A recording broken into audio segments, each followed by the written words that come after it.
Dr. Lee ค่ะค่ะค่ะ joined this, and also our our vice rector for the collaboration, and also for the research and innovation. We will be start in 2:30. Okay, in Taiwan times, I think it's in 2:30 already. Hello, can you hear? Can you see us? It's me. Hi, I'm Hazel. 哎呀，跑掉了。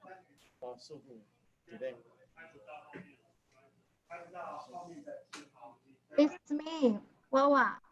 Hello. Sorry, just wait us for a moment. Yes, yes, yes. Of course, we still also wait for the participants who coming. And in here, we have several participants, as I mentioned to you previously. 对啊，为什么一下子要掉？我去接一个吗？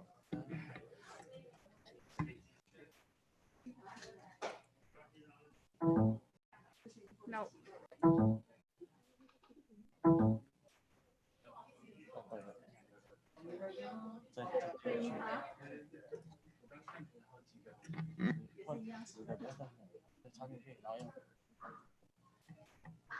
Okay.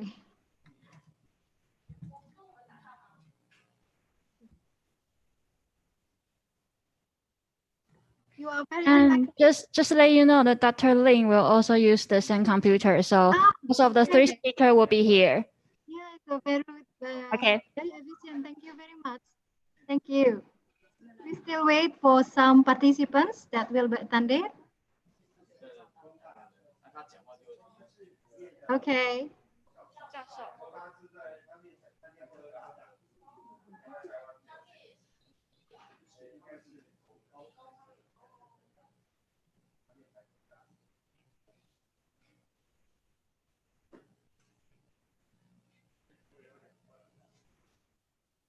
So during this time, we will be have some audio regarding what ITS already have done during the COVID-19. But I'm so sorry because this video in Bahasa, but then after that, maybe we can share a little bit what ITS already done in this pandemic condition, okay?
Halo, halo. Halo,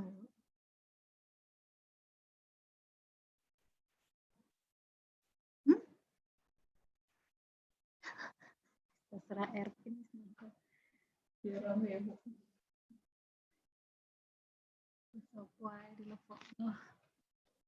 Kok pesertanya belum muncul ya? Ini lagi.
Halo, Dr. Kuo.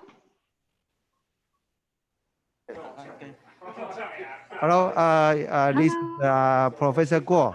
Yes, Professor Kuo. This is me, Wawa. Okay, nice to meet you. Nice to meet you too. Yeah, Thank you okay. very So much. we just prepare for starting. So we Yeah. wait for your call. Yes, yes, yes. So we still Sorry. wait. 哎，你 We 还 still, 好 ，OK, sorry. yeah. We still Anything? wait. Any help? Yeah. No, we still wait our vice rector to come and also other participants. So maybe in 5 minutes or 7 minutes we will start. Yeah, sure. Do we have to introduce the participation from our side? Or Yes, of course, of course. I will be alone then when we because we would like to have the official opening. So during that time, I hope that uh, from your side, from Kaohsiung Medical Shokang, and also from the Kaohsiung Medical University, can introduce one by one the participants that attend this webinar. yeah, but there's one problem is that the camera, we just have one camera. So maybe the participant, we can introduce them, but they won't show on the screen. Is that all right? Yeah, it's okay, it's okay. Okay.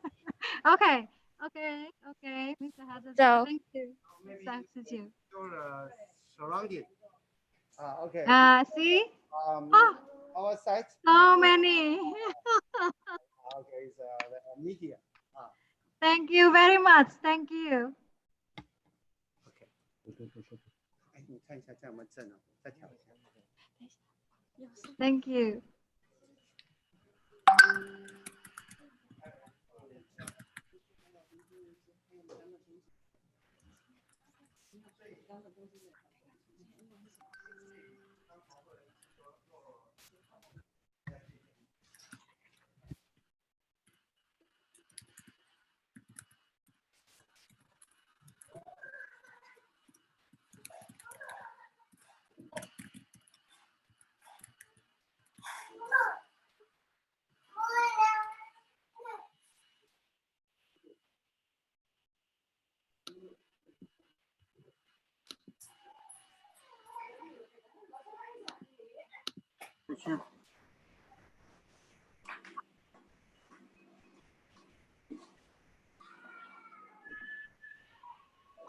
Mm.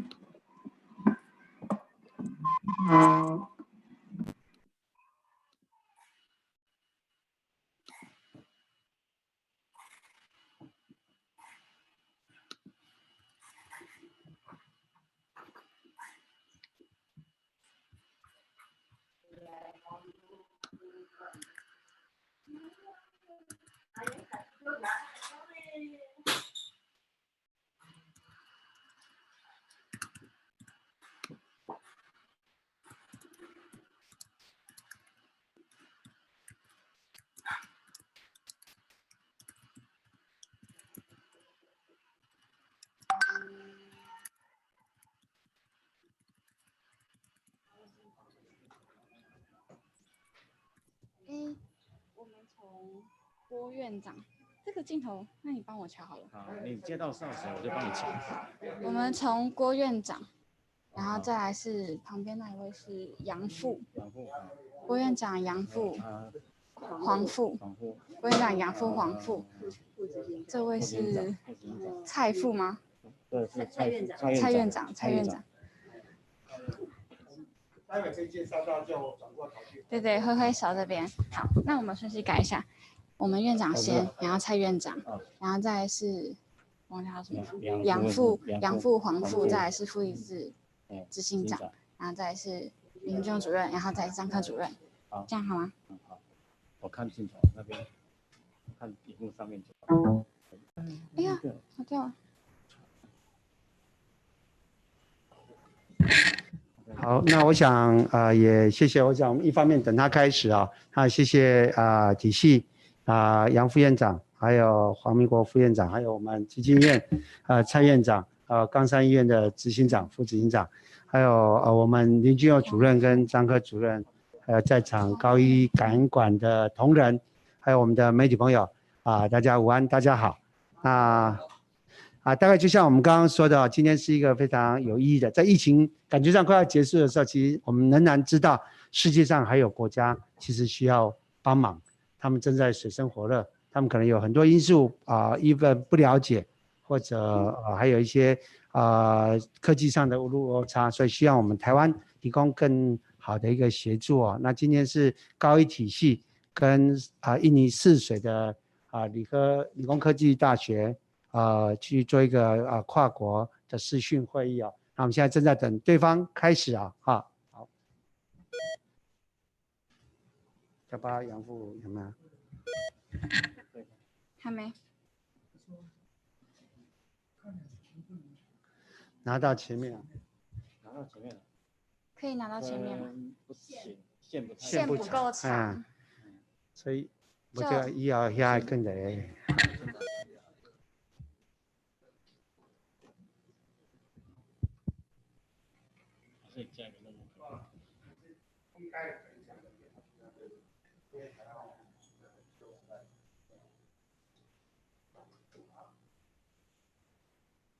他们开始。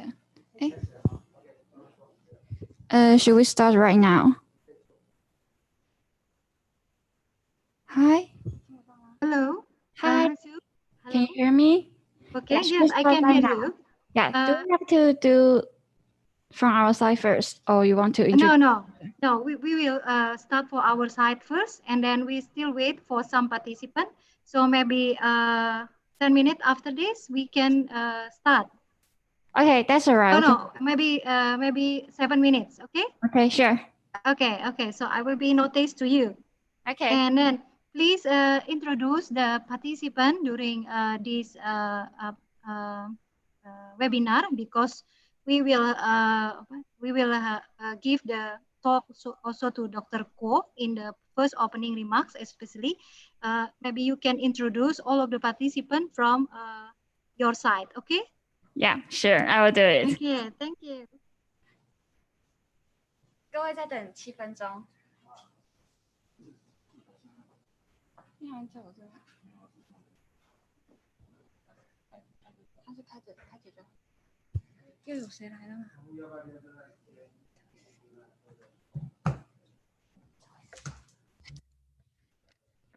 好，那郭院长、蔡院长，还有副执行长各位副院长、各位同仁各位媒体朋友们，大家午安那我想今天很高兴那透过小港医院郭院长的安排，能够跟印尼泗水这个理工科技大学能够做这样子的一个视讯那就像这个上一次前几天我们利用视讯参加 WHA 的情况一样，其实高一随时都是准备着要跨出国际那当这个有这个机会的时候我们马上能够展现我们高一的能力那所以整个体系大概都是说随时都准备着跨出国际，那随时都准备着帮忙国际那这是我想这是我们体系一贯的这个理念那今天我想透过这样视讯我们希望大家互相学习，那同时假如能够对于印尼当地能够有一些帮忙的话，那这个我想这是对高一或者说对于我们台湾都是一个值得这个肯定的事谢谢各位谢谢。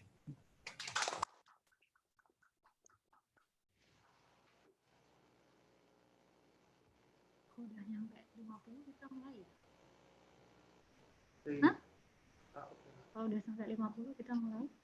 所以不知道在场媒体朋友要不要趁这时候若有问题可以提出来请教一下我们体系杨副院长，或者我们其他的院长，或者我们林主任或张主任，他们是实际操盘手了今天我们分享的内容，大概刚刚我有提到，就是包含可能在机场或我们政府的政策面，到底我们做了哪些事情？第二个是在医院端到底我们做了哪些防疫的措施，让整个从台湾从政府到社区到医院，其实都呈现相对安全这一点其实在这几天互相沟通的过程中，其实他们也提出非常多想看的，比如说包括废弃物怎么处理 ，social distance， 一些口罩等等那些的管理措施，还有我们的边境管制等等，这些其实都是对方想要了解的哈。那我们希望藉由这样的一个分享，其实在场的除了印尼之外，其实还有越南，其实今天是等于是3方除了印尼泗水之外，那还有越南那这次的邀约，其实是透过我们国际外科医学会关海丽关理事长他所安排促成的所以我们整个体系是尽全力来做帮忙跟协助。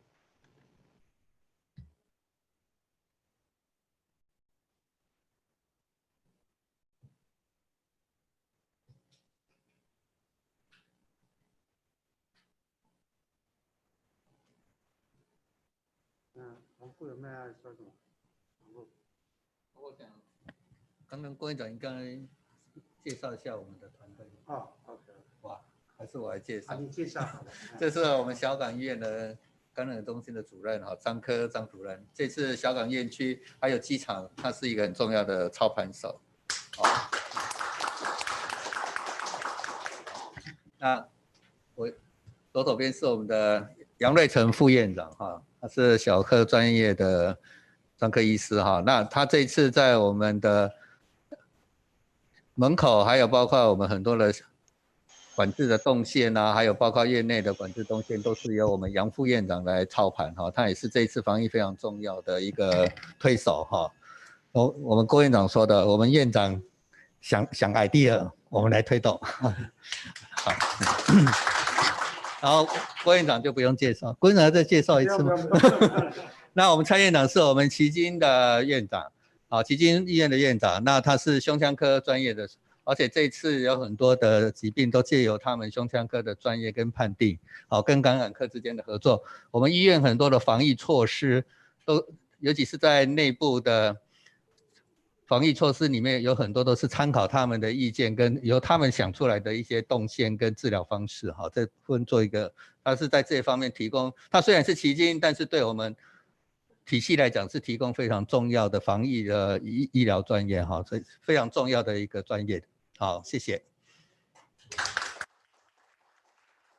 那接下来介绍是我们傅以志执行长，他是我们未来冈山分院的执行长那他是骨科专业，那他是新的医院，但是他也借由这一次提供很多他们外科的经验，尤其在开刀房，还有包括手术是如何自动化来作为防疫措施，提供了很多的专业的想法也非常谢谢他，谢谢。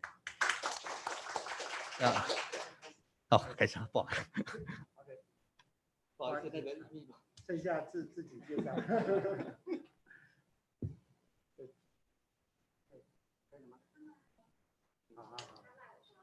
好 ，OK。那另外一位是我们大同医院的医秘杨医秘也是胸腔专家高一的主操盘手。Okay. All of the participants, I will be talk in bahasa, in two bahasa, two language. One is bahasa and one is in English. Okay. So, Assalamualaikum warahmatullahi wabarakatuh. Selamat siang, salam sejahtera untuk kita semua. Yang saya hormati Bapak WR4 ITS, Bapak Dr. Bambang Pramujati. Terima kasih rawuhnya Pak Bambang. And then good afternoon for all of the keynote speaker from Kaohsiung, Taiwan. Dr. Kuo, Dr. Ko, and Dr. Lin, thank you very much for attending this webinar. And also, we have Ibu Dr. Sri Fatmawati as a member of Task Force for COVID-19 in ITS, and also all of the participants. Thank you very much for attending this webinar. Bapak dan Ibu yang kami hormati, terima kasih sekali atas kehadirannya. As I mentioned previously, seperti yang saya sampaikan sebelumnya, saya akan menggunakan bahasa Indonesia dan juga bahasa Inggris. I'm sorry, I will be use both of language, bahasa and also English, because in Mandarin, I just can say 小物好。不好意思，我的中文不太好。Just only remember like that one, because I stay in Taipei for 3.5, but still my Mandarin language is not very good. Okay. So we will start our seminar. We are from ITS, Institute Teknologi 10 November. We held this webinar in this day because this is also our National Laser Q Day. In Bahasa is Hari Kebangkitan Nasional. And we really hope that this pandemic will be go far away very soon. Okay, and we also know from many of news, social media that mention Taiwan is really successful in manage of this pandemic. We really want to learn how Taiwan can manage this issue, and we contact the Taipei Economic and Trade Office in Surabaya, TETO. And thank you very much for the Director General of TETO Surabaya, Mr. Benson Lin, because he respond everything very quickly, just less than 3 days, then we can hold this webinar. And however, today, the Director General of TETO Surabaya, Mr. Benson Lin, could not attend this event because some activity in TETO, but we have also several participants from TETO that might be also attended this webinar. Ibu Eci and others friends from TETO, thank you very much. And I would like to mention the schedule for our seminar today. First is opening remarks by Vice Rector of Research, Innovation, and Collaboration, also Alumni Affairs, Bapak Dr. Bambang Pramujati from ITS. Then continue by also opening remarks from the side of Kaohsiung, especially from Dr. Ko and any others representative from Kaohsiung that maybe can also mentions about the participant from that side. And also then we will continue with the webinar talk. The first talk is from Ibu Dr. Sri Fatmawati. Ibu Dr. Sri Fatmawati is the head of the task force for COVID-19 of ITS. Thank you, Ibu Fatma. And also after that is talk from Dr. Kuo, Professor Dr. Kuo, and also Professor Dr. Ko. They are from Municipal Siokang Hospital that will be talk about the COVID-19, the challenge and the response in Taiwan and also in Siokang Hospital. And then continue by Dr. Lin Chunyu that will talk about how important the IT system in this pandemic condition, especially for the hospital. Then continue by question and answer. Okay, and without further ado, for the first agenda, we would like to invite our Vice Rector of Research, Innovation, Collaboration, and Alumni Affairs, Bapak Dr. Bambang Pramujati, to deliver opening remarks. So, Pak Bambang, the time is yours. Oke, thank you Bu Warma, terima kasih sekali. Selamat siang, Assalamualaikum warahmatullahi wabarakatuh. Selamat siang, salam sejahtera buat semua. Suara saya bisa didengar, Ibu? Can you hear my voice? Bu Warma bisa ya? Bisa, Pak. Ya. Iya. Baik. Sangat terima kasih. Sekali lagi, selamat siang, salam sejahtera buat semuanya. Good afternoon, ladies and gentlemen. Ni hao, that's the only word I can speak in Chinese. Ni hao. First of all, we shall thanks to God Almighty that we are still given the opportunity, we are still given health and time in this difficult time, such that we are all able to participate in this event, a webinar on how to manage COVID-19 pandemic. I would like for sure to thank to our distinguished guest speaker, doctors from Taiwan who have been directly involved and have been in the front line of controlling COVID-19 in Taiwan, which reportedly no more new cases are happening. Welcome Dr. Ko Cheng, Chief of Infection Control Department, as well as the Deputy Chief of Epidemic Prevention Team in Kaohsiung Municipal Siokang Hospital. And then Dr. Kuo, Superintendent Kaohsiung Municipal Siokang Hospital, also served as the commander of the Epidemic Command Center in Kaohsiung Municipal Hospital. And as one, Dr. Lin, Director of Infection Control Center, Kaohsiung Medical University Hospital, and also the Director of the Infection Control Center, KMU. And for sure, we are all going to learn a lot, many valuable lessons from our fellow researcher and doctor from Taiwan. We are all aware that currently there is no country in this world that can escape this pandemic. Every country has its own challenges and strategies on how to deal and handle this virus wave. We also know that several has been declared as countries that successfully manage and find solutions to this. And for sure, Taiwan is one of them. So the Taiwan stories in this matter would be one that we must listen to, and considering how successful Taiwan is compared to other countries. The reason could be many things. Maybe it's their government policy, maybe it's their technology, high technology that has been implemented to respond to this pandemic, or probably that's advanced technology or advanced knowledge, or maybe their social economic condition, or many other factors that may play important role in this fighting the pandemic. ITS, or Institute Teknologi 10 November, our institute is one of the leading university in technology, already promotes so many equipment and knowledge on how to manage this pandemic. We have many innovation that has been introduced and used by the community, such as robot that serve as a nurse. We call the robot as a Raisa. It's used to help nurses and medical doctors to take care of the patient. We also have robot that help to sterilize the room or the operating room. We also has many other innovation products, such as face shield sanitizer to contribute to community, hospital, and many others. However, we realize that our country is still struggling in coping with this pandemic. And for your information, we have a long collaboration with Taiwan. I think since 2003 up to now, we collaboration with many universities in Taiwan, with the government of Taiwan, and hopefully in this event, we can learn a lot and get some information from our fellows from Taiwan about how to manage this pandemic. I really appreciate your time for sure your busy time to share with us your valuable information that for sure we could learn from you all.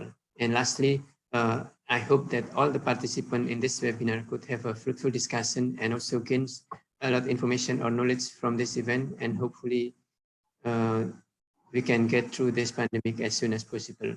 Have a successful webinar. Enjoy the discussion. Assalamualaikum warahmatullahi wabarakatuh. Thank you.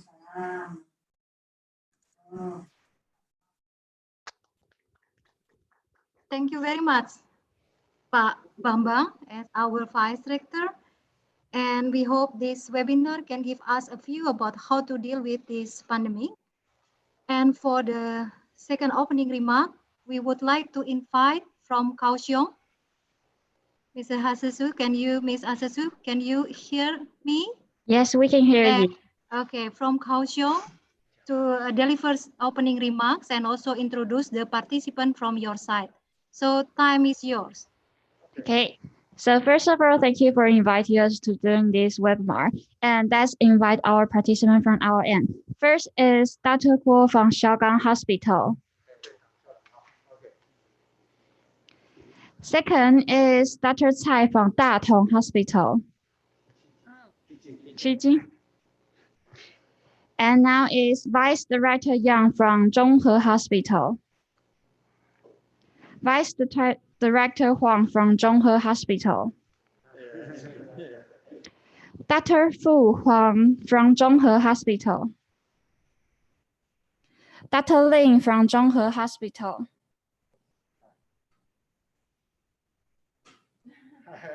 Yes, and Dr. Zhang from Xiaogang Hospital. And Dr. Yang from Datong Hospital. Yeah, so let's welcome our first speaker, Director Ko.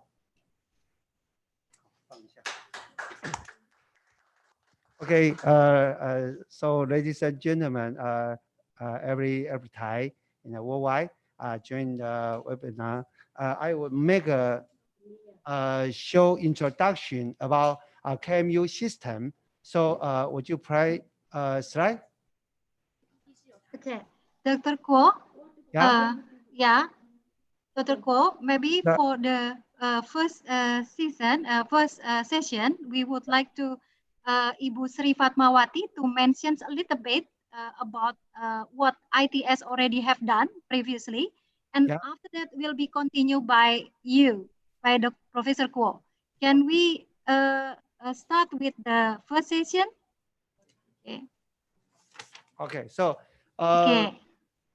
So. Okay. So this is Kaohsiung, Taiwan. So it's our pleasure to join this seminar. So we will share our experience about quarantine in the government and the community and the hospital in Taiwan. So we will let Professor Zhang to introduce the policy of our government and airport quarantine. And Professor Lin will introduce about ITS the application in the prevention of infection of COVID-19. Okay. Yeah. Okay, Doctor. Thank you very much, Dr. Ko. So we will start our first session. Okay. We will give the talk to Ibu Sri Fatmawati. Ibu Sri, are you already ready there? Yeah, Bu. Yeah. Okay, so maybe we can share the slide Yeah, from I will Ibu share. Sri. Okay. 那这样可能要把那个放大哈。OK， 好 ，OK， 好。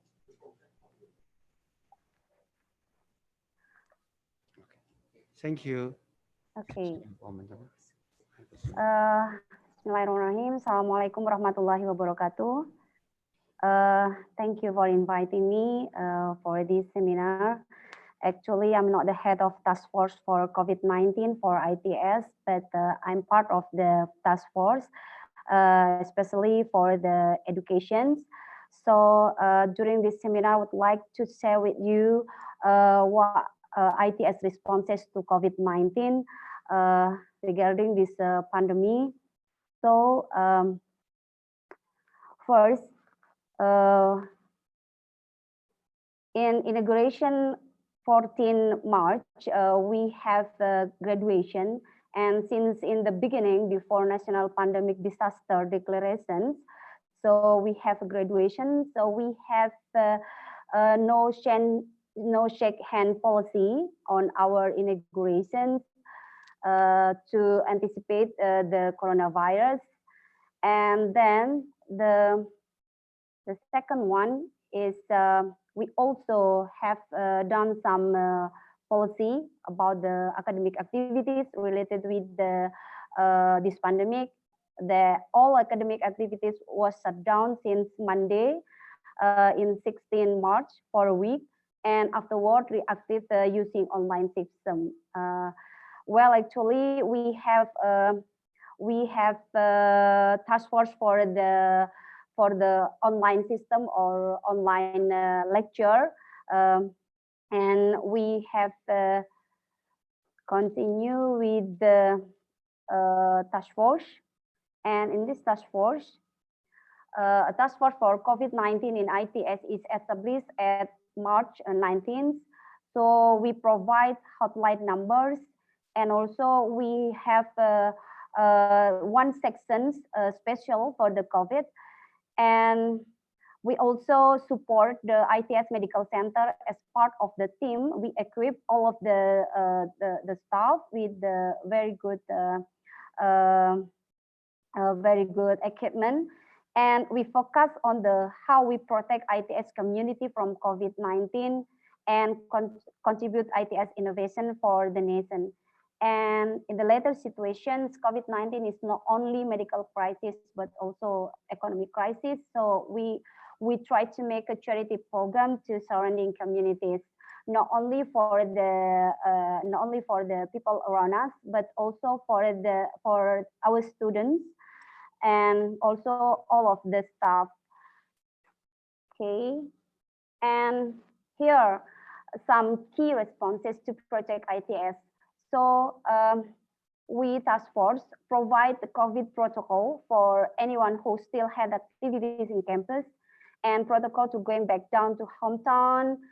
And we do many campaign program on COVID-19 to students, staff, and lecturers. So we try to communicate and we try to educate our students, our academic staff, and also our staff, technical staff, because you know that this one is a new pandemic, and we don't know how to prevent the virus, and we try to communicate, we try to educate them, and we also not only by using the circular announcement, but also from the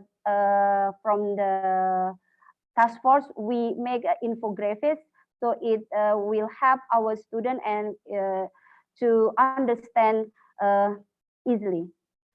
So I continue to the next slide. So this is also some key responses to Project ITS. One of the key protection is we sterilize the campus for the whole and then shut down with the work from home policy. Some areas in the campus are still active only for activities that related to COVID-19 and limited administrative work. So for this active room, the sterilization is regularly applied, especially for the people who still working for the prevention of the virus spreading. So the next one, we also established a web-based system to support work from home and school from home by providing free credits for low economic students, because we know that usually we have the in class lecture, but then we the student, because not all of the students have the very good economic, and we also try to support the quota of the student, the internet of the students. And other things that we have done is make a GIS database for students who living around the campus, probe their condition by telephone, refer to medical center for suspect, and supervise medical recommendation by phone. So for this response, we collaborate with the ITS Medical Center. So we try to help the student not only by using telephone, but also we try to fully support with the food and also the supplement to provide them and to prevent them from the coronavirus if they have a symptom. So because during that time, Surabaya itself was not provide the very good testing. I mean provide all of the testing for the symptoms. And another thing is we try to protect student dormitory with the COVID protocol and equip them with certain COVID related tools such as hand sanitizer and room sterilization. I will show you what is the innovation that we have done for this COVID, and also they have to fill from for the student living of the dormitory. And this one is I heard you mentioned before that we provide nutritious food and vitamin for free to ensure the immunity of the student around the campus, because they cannot go back to their hometown. And during this COVID, all of the shop is and restaurant is also shut down, and the student directorate has collaborated with certified food stall around the campus. So we also support their economic conditions, and we try to provide all of the necessary food and vitamins for the student. And this program is still running up now. So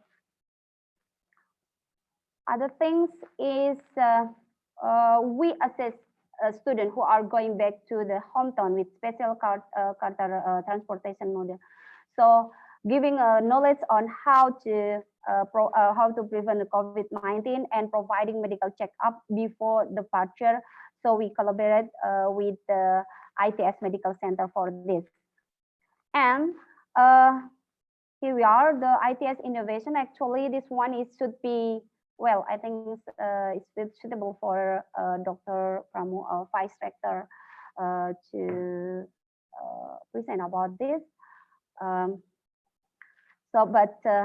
Okay, I will show you this one, the innovations. First thing is we have donations, and we try to give the information for the community, and we try to give more contribution to the nations by using our inventions. So first is we produce our hand sanitizer and disinfector, disinfectant for hospital and community health centers. So right now we produce more than 5,000 liters for hand sanitizers, and it's about more than 1,000 liters disinfector. And other things, this one is, we are very proud as one of the contributor or one of the innovator for the face shield at that time. In the beginning, it's very difficult for the nurse to get the face shield, and right now we already produce more than 120,000 face shields, and we distribute this face shield to 24 provinces in Indonesia. This one, the face shield is simple product, but indeed meaningful, and because there is no stock in the society, and we transforming the laboratory into factory. And thank you very much for Pak Joko Krewol for these innovations. And the other things is eye chamber. This one is a sterilized room with 3 methods. We provide 3 methods. We by using liquid spray and evaporated liquid and gasification. We use ozone, and then we try to fumigate the disinfectant. This to provide this invention is to provide the people who want to enter the buildings prevent from the coronavirus. The other things, and this one is quite needed for the hospital, is simple and low cost ventilator to help acute patients. And the Vice Governor, Pak Emil Dardak of East Java Province, presented in ITS launching, and even they support us. Thank you very much for this. And okay, this one is a very this one is highlight for the nation, and we are proud to be to present you here, Raisa. Raisa is a medical assistant robot as part of collaboration with the UNAIR Hospital. So we collaborate with the UNAIR Hospital, Erlangga University Hospital. They use this robot is already used by them, and is very helpful and very, very important for the hospital during this pandemic. And this one also we proud to give you one of our innovation is Violeta, is a sterilization robot using ultraviolet technology to sterilize the room, and also anything in the room for the hospital. And LED UV lamp also to sterilize from COVID-19. This is also have been used for the hospital. This is Pak Endarko. Terima kasih Pak Endarko. The other things is hazmat suits. This one is washable protective hazmat suits. that very difficult to find out during the pandemic, and we try to make this one. And also we made mask COVID, this one masker that have collaboration project with ITS and alumni for the nation. And this is the new one, is chamber for swab test. You know that this one is very needed during the swab testing. So we try to make a chamber to prevent the spreading of the virus. Other thing, we try to sharing ideas to support the nation in dealing with COVID-19. All of the idea related with COVID-19. So I think related with this innovation, if may, I would like to ask Bapak Pramujati to maybe give more explanation about our inventions. So Bapak, would you please to give us some, maybe something that need to explain? Maybe about how the production and.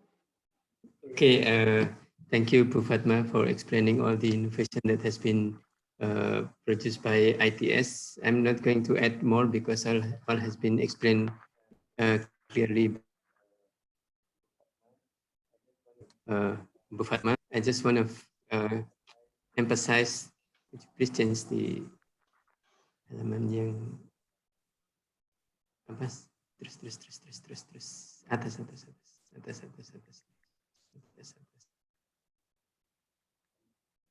atas lagi, satu lagi atas. Oke, itu tadi yang turun yang tadi, sorry, turun, sorry.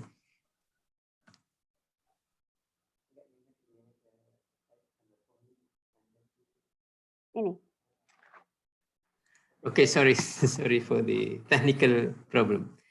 I just wanted to emphasize that how we are working in this, or how we are going to work around the innovation, is by using the donation. So we rely on the donation of the people, community. That's why we do a fundraising, and then we accept donation, and from the donation we produce some of this product that has been explained by Dr. Fatma, such as visit, mask, or swab chamber, the robot, etc. So all of them are produced by using the donation contributed by the community. And then once we have the contribution, we are going to giving back to the community as like a CSR, or corporate social responsibility of ITS, being exists in the community. So we try to give back to the community based on the donation. I think all of the innovation product has been explained clearly by Dr. Fama. Some of them might not have been here. The information that will be, we still have several products that will be produced by ITS. It's not here yet, but we got funding as well from the government of Indonesia, from the Ministry of Science and Technology. We received funding to develop some of the innovation product. So it means that we are not only receiving donation, but also we are working with the government. We are also working with the community to produce all of this thing to help and to work together with people in this pandemic. I think that's thing that I would like to add here. So thank you very much, Bu Fatma and Bu Warma. Thank you. Okay. Thank you, Bapak. Okay. So I think this is the end of my presentation. Bu Warma, thank you so much for the time. Bu Fatma. Thank you, Bu Fatma and Pak Bambang Pramujati, to deliver brief both ITS as one of the leading university in technology, especially to contribute in national and regional level in this pandemic condition. So then we start with a talk from Professor Dr. Kuo Professor Ko, can you hear me? Okay, I can hear. Yeah, and also Professor Dr. Ko, who delivers about the COVID-19, the challenge and response in Taiwan and also in the Xiaokang Hospital. I will share the material from here. Okay. Okay. Okay. So this is your CV. Okay. And the CV for Professor Ko. I sorry. 好，没有看到哈。Okay, I can Okay. see the. You can see. Yeah. No, not yet. So just wait a few minutes. Just wait for a few minutes. Okay. Okay.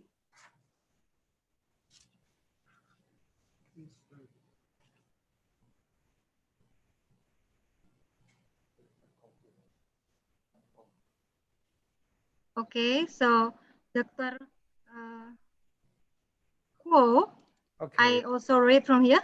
Dr. Kuo is the director of Kaohsiung Xiaokang Hospital. Okay, and already graduate from School of Medicine, Kaohsiung Medical University, and also from the master from Graduate Institute of Medicine, Kaohsiung Medical University, and PhD also from Graduate Institute of Medicine, Kaohsiung Medical University.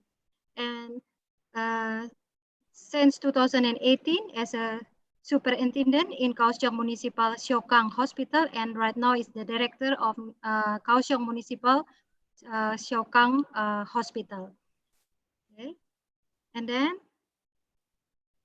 this is some CV that is already mentioned what the responsibility of Professor Dr. Kuo during the COVID-19.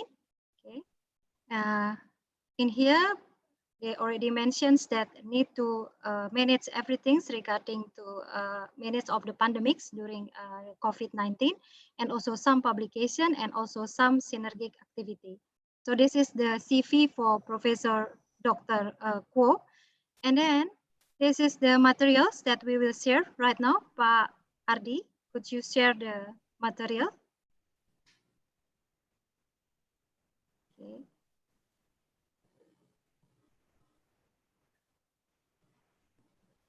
No, this is wrong.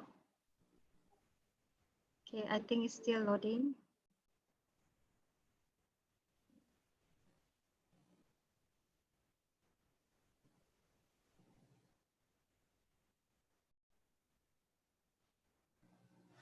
Thank you, Pak Ardi, and time is yours, Dr. Kuo and Dr. Ko.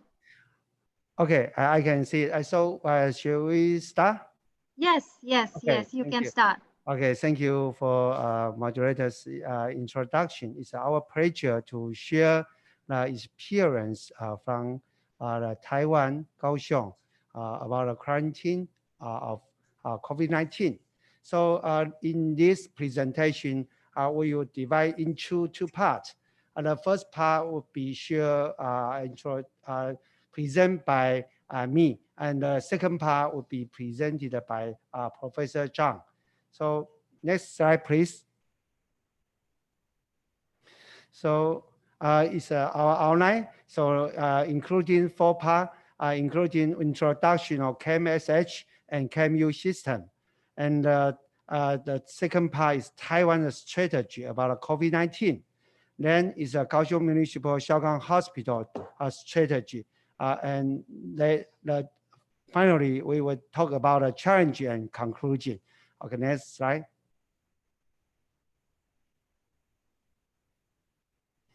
Okay, so where is the our key message? Sorry, this is Taiwan. We will locate at southern Taiwan. It's not so far away from you. So we have a similar climate. So next slide, please.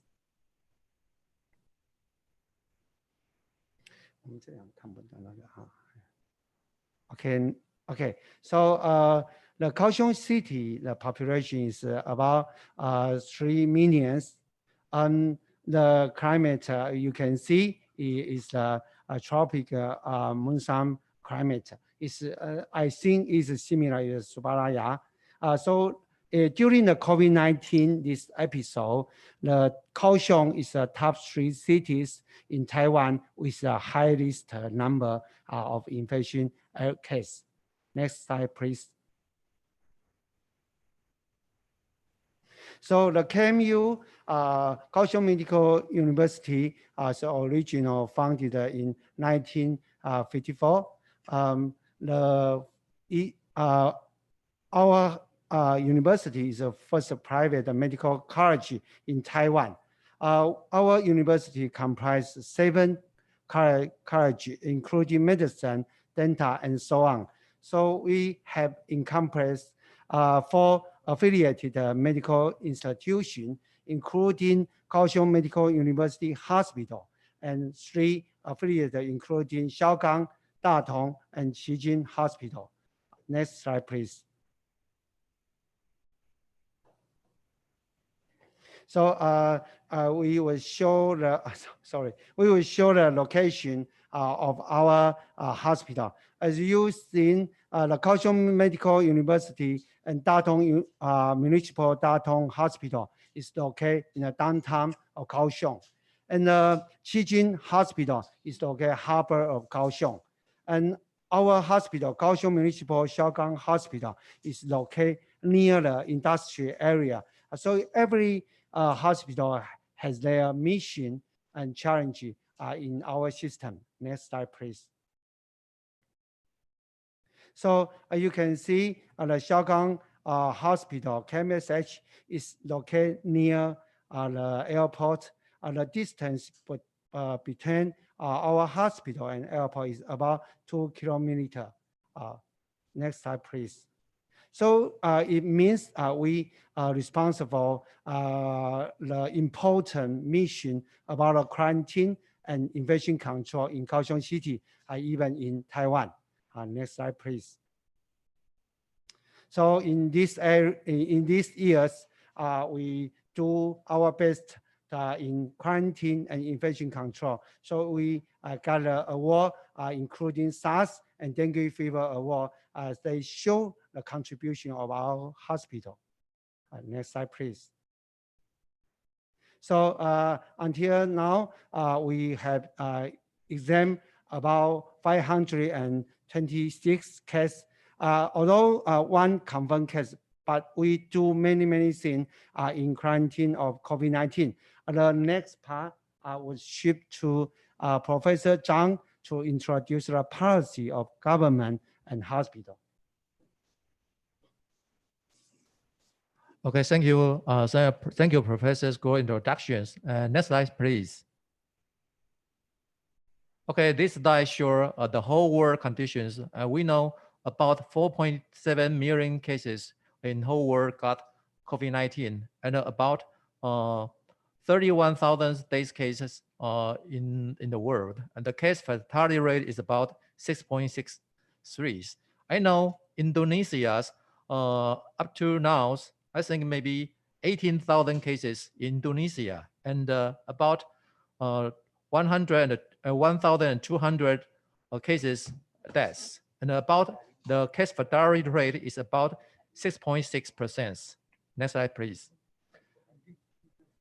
But in our country, we have all total 440 confirmed cases, and you can see the left side of the slide, and we have only 55 indigenous cases, and most of the cases are imported, about more than 80%. And you can see this is Kaohsiung City, and you can see we are only 49 cases in our cities. And the Taiwan ranking the 125 among the 185 countries in terms of confirmed cases per million people.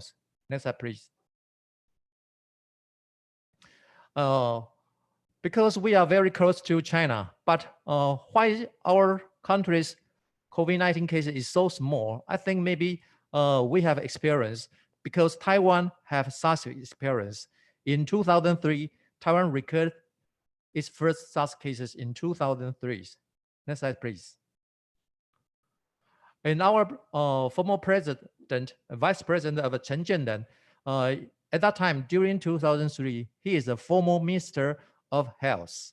And our President Tsai Ing-wen, she is also the former Minister, Mainland Affairs Council, Republic of China. It means he know the character of China's. So they are all well-trained and experienced officers. And then in the below, you can see except again, the Premier Su Zhenchang, he's also in charge of the New Taipei City County. He's a mayor at that time. And the right side, you can see it is the Minister of Health and Welfare. It is, we call it Chen Shizhong, because he is also Deputy Minister of Health during 2005 and during 2008. So he's also experienced officers. In the left side is the Vice Premier, Dr. Chen Qimai. He is also a doctor, and he's a student of the former Vice President Chen Zhenren. He got Master of Public Health master degrees. So all of the key persons have well training and have experienced teams. Next slide, please. So this is a secret one. Next slide. So all of the key person, they understand and they recognize the crisis. In 2004, the year after SARS outbreak, the Taiwan government established the National Health Command Center, NHCC. NHCC is a part of a disaster management center that's focused on the large outbreak response, such as operation command point for a direct communication among the center, regional, and the local authorities. And NHCC unified a center command system that includes CECC, the biology pathogen disease command center, and so on. Next slide, please.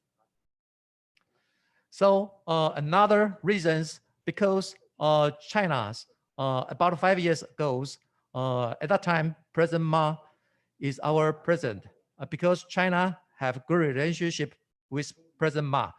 But because in the recent times, as we know, China did not very like our President Tsai. So he closed the, initially they used the open policy, but now they use a closed policy and prohibiting the independent tour. It means backpacking passenger to Taiwan since August 1st, 2019. Next slide. Initially, we think it is a bad thing because economy will be influenced.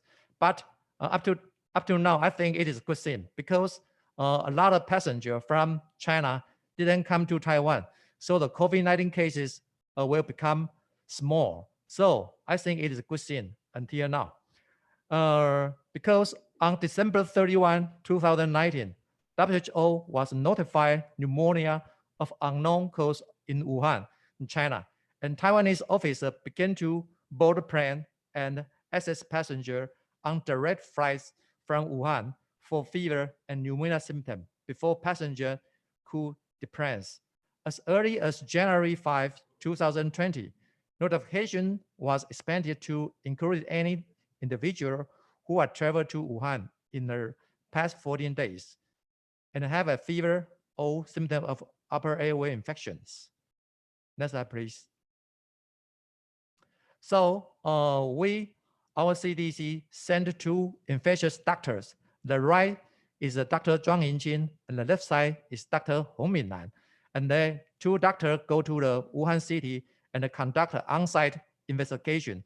And they tell us one important information. They tell us the COVID-19 may be a human-to-human transmitted disease because at that time, they find several cases an admission to hospital, but they did not go to the wet market of Huanan market.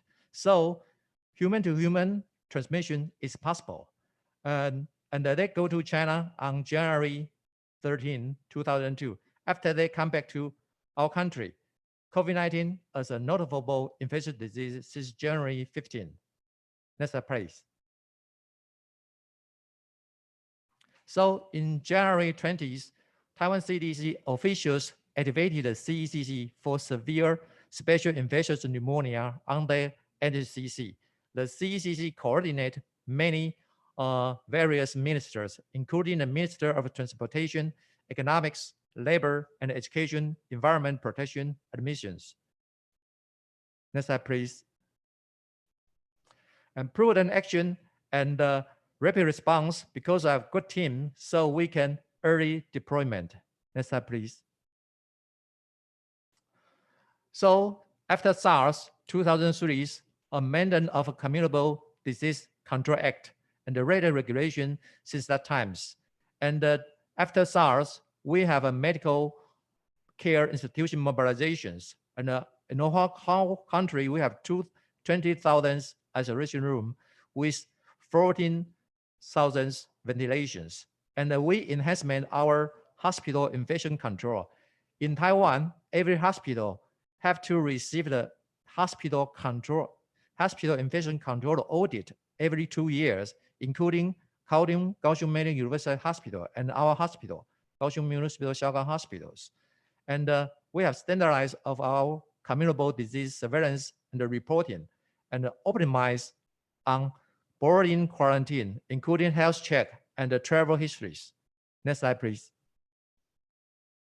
So this is our hospital's isolation room in our 9 floors. It was built in 2003, about 16 years ago. And it is our emergency quarantine observation area. It's also built in 16 years ago in after SARS 2003. Next slide, please. So because our hospital is very close to the Kaohsiung International Airport, so we have airport fever screening since 2003. Every passengers go to the custom. Before go to the custom, they will see the thermal detections. Next slide, please. The infrared thermal sensor in the airport, you can see there are many infrared thermal sensors in the airport. So every patient have a fever, they will catch by this machine. Next slide, please. And the passenger will receive the sentinel fever screen process. And the customer of our CDC officers will check his body temperature again and check their blood to make a test. And in recent days, dengue fever from Southeast countries will be checked. Next slide, please. And since December 31, airplane onboard quarantine announcement was also be done. Next slide. And quarantine measure for inbound travel, including the check-in before boarding and the quarantine, onboard quarantine announcement, and the home quarantine notice, and the fever screening symptom check, and the special taxi or renting cars, and home quarantine for 14 days. A series of procedure will be performed. Next slide, please. So every one, if they should be home quarantines, it means they cannot use the public transportations, and they require to take home quarantine for 14 days, and they just can take a special taxi or rental cars. What is a special taxi? Next slide, please. Special taxi, it means this taxi have a special equipment. You can see it is a plastic curtain, and in the car, and a separate 2 part.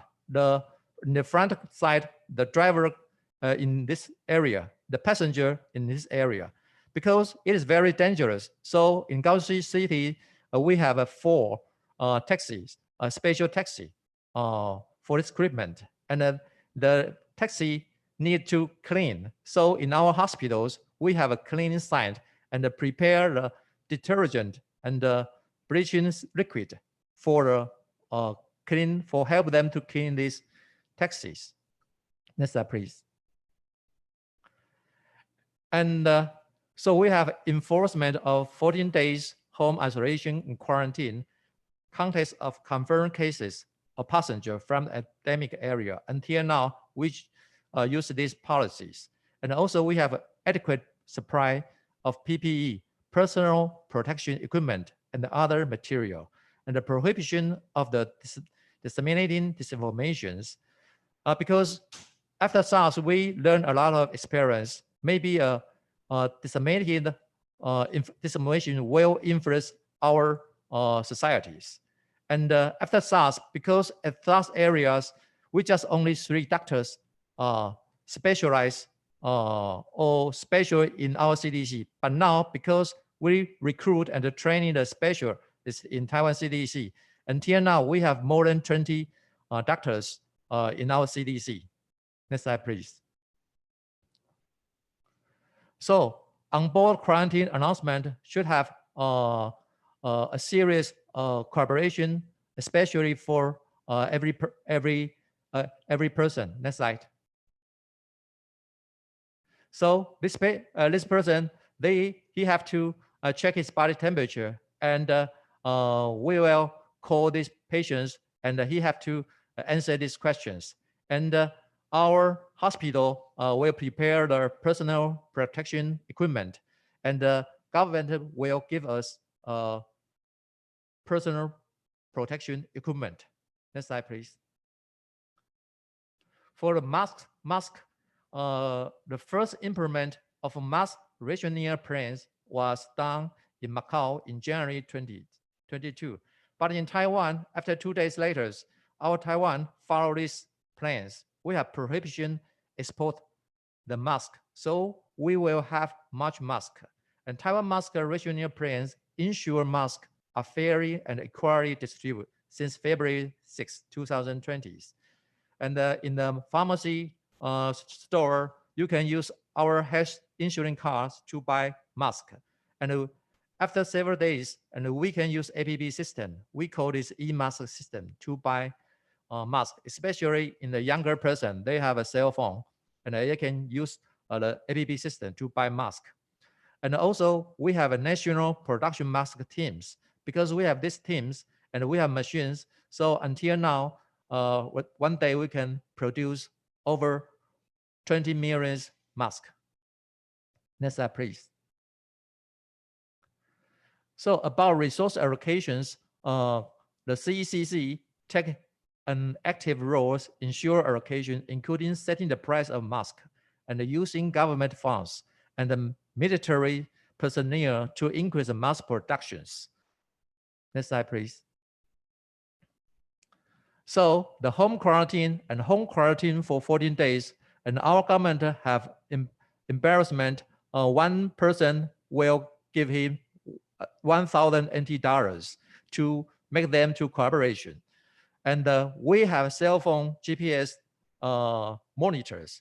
If this patient, he should be home quarantine and he did not follow this rule, he will be fined, if violated, will be fined 200,000 NT dollars. Next slide, please. And because our CECC holds a daily press conference, this is Dr. Chen Shizhong. Next slide, please. Also Minister of Health and Welfare. And he tell every details every day. And we have a toll-free number 1922 and serve a hotline for citizens to report suspicious symptoms and answer questions. The government addressed the issue of this disease stigma and compassion for this affected by providing food and frequent health check and encourage for those under quarantine. Next slide, please. So we have a special system. We have NHIA systems because we have National Health Insurance Admission and National Immigration Agency. We integrate these patients' past 14 days travel histories, and we use this data and we use this method VPN, and we can know every patient, everyone, the foreign entrance when enter to Taiwan, and we can trace his histories. And this patient have ever been to outside country, and use these systems, we can get the dedicated travel histories. So we also have electric through their mobile phone. Those identified as a high-risk patient will be monitored electrical through their mobile phones. Next slide, please. Next slide, please.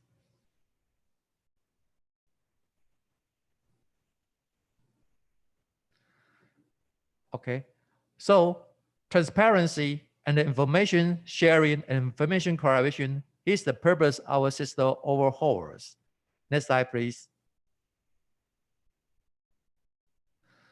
So we will shortage our border quarantine and the early diagnosis and treatment of confirmed cases, and home isolation and contact isolation, and restriction the social distance, mobilize and allocation of medical care resources, and extensive use the big data and the smart technology to combat the COVID-19. Next slide, please.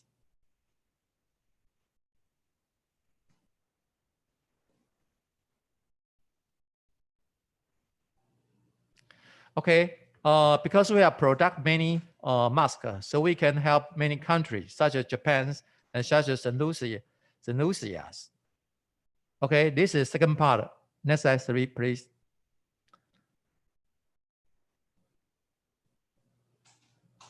And next slide.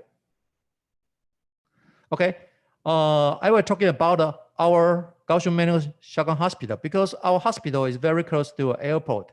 And during 2014 and 2015, you can see this, we have many dengue fever cases, more than 15,000 dengue fever cases in 2014.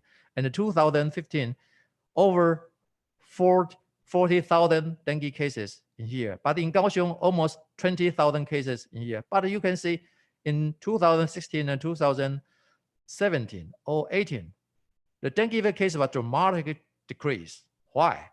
Next slide, please. Because we found the dengue is the source, almost is imported cases from Southeast Asia, such as travel or by our citizens. From China, from any country, if they got dengue fever and go to Kaohsiung, if we did not take a early prevention, maybe will got the dengue will separate to our societies. Next slide, please. So our hospital set an airport screening, and in the Kaohsiung Shotgun Hospital, our hospital set airport care stations. In this care station, we have many members, and this member cooperation with Kaohsiung City government and our CDC members, and they cooperate with the passenger who have a fever, and they will refer to our CDC office and check blood. If the dengue rapid test is positive, then this patient will refer to our hospital and the other hospital to admission and the isolation. So it is a protective way to decrease these dengue cases. Next slide, please. Okay, this is a dengue rapid test kit. Because we have this kit and widely used, so we can early detections. Next slide, please.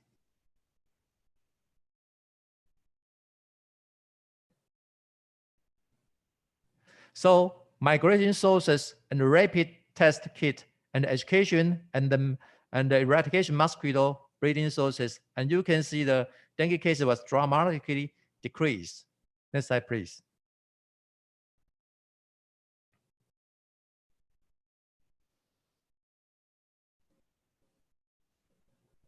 So the cases in Kaohsiung, 14,000 cases in 2014.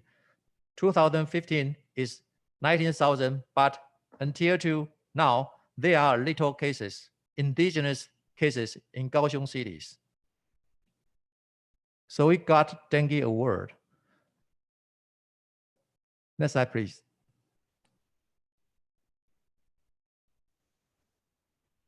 Next slide, please.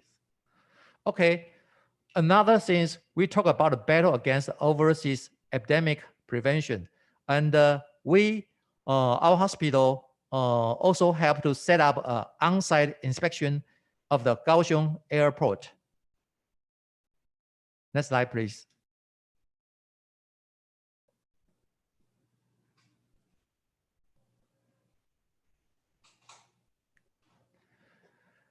Because our hospital is also an international airport and a port referred hospital to CDC.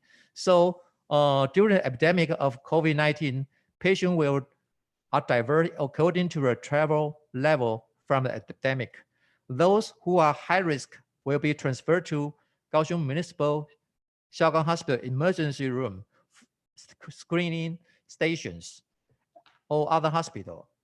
And also in Kaohsiung International Airport, they also set up a COVID-19 inspection station and carry out the oropharyngeal sampling of symptomatic passengers. This manpower is supported by 6 medical centers, including Kaohsiung Medical University Hospital in southern Taiwan. And our hospital participated in the initiation, the planning, and borrow some personnel protection equipment to these stations, KIA stations. Next slide, please. So this is a KIA airport station on-site inspection station. They take 129 case samples, but only 0 got COVID-19. This is our Kaohsiung Municipal Xiaogang Hospital emergency inspection station. We take almost 500 cases. We just find 1 cases COVID-19. Next slide, please. So this is old emergency quarantine observation area, but today we have a newer our emergency quarantine observation areas. So you can see this slide, and these doctors do not need to wear in the gown. He just wear a mask because we have a equipment to separate the patient and the doctor, so he can very easy to take a sample. And this is our doctor to in this room, in this area, to make a decision, and especially fever cases, they can send to this room to check. Next slide, please. And this new quarantine observation room was sponsored by, partially donated by another company, United States companies. And this new quarantine observation room have 10 rooms. We are prepared for this room for another episode, especially I think maybe in this winter, in this autumn, maybe we'll a second wave of COVID-19. So our hospital prepare this new quarantine observation area. Next slide, please. So this is about Medical West Clinic. According to our data, you can see in February, the amount compared to the 2019 and the 2020, the amount of Medical West is increased about 9%. But in May, it decreased 1.6%. In April, it decreased 3.3% Medical West amount. Why? Because hospital, they are usually general much Medical West at the peak outbreak.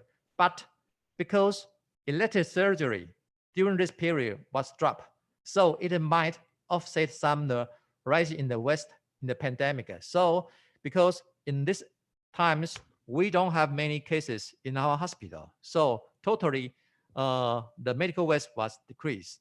The CDC say the Medical West from the COVID-19 may be treated as the same days as regular Medical West. But patients who care this Medical West should have to wear the boots and the wear gears, such as long-sleeve gowns or the thick gloves to handle this Medical West. Next slide, please. And Xiaogang Hospital is a community hospital. So we united the health system and the civil affairs system and the police agency and the campus to establish a cross-field video regional joint defense. Because time limit, So please jump to next slide. And next slide. And next slide. And next slide. Okay, I use this slide to explain our performance, because our hospital donate many iPad to the police agency and the many iPad to the civil affairs, Xiaogang Hospital District Civil Affairs. Donate many iPad to this civil affairs agency and donate iPad to our elementary school in Xiaogang Hospital. So we can use our hospital computer and use the webinar method to in our hospital and via the internet to education the policemen and education the campus students. So it is very easy and very convenient. So we can say it is a Xiaogang Hospital integrate the health system, police agency to establish cross-field video regional joint defense. And next slide. And the Xiaogang Hospital and the collaboration with the spectral chip companies to promote to build a fast and accurate and saving the COVID-19 protections test. And you can see because this company, Spectrum Chips company, they developed a very good method. This method can quality the rapid screening equipment for a coronavirus. And this equipment, there are several advantages. Please see next slide. We can take patients' blood one sample and use this kit. And the kit maybe show positive. And because this kit is very sensitive, the sensitivity is more than 100 times that of the existing facing fast screen test. So this test, which can exclude the most false negative and the most false positive test. So it is very rapid. It is a rapid screen, about 10 to 15 minutes. It is also very accurate, and it can be quantitative to detect the IgG, IgM. And it is the wire is very small because of palm type, so it is easy to carry, and it is real time. And because it is positive, we can use the form app to return this data to immediately to grasp the equipment situation.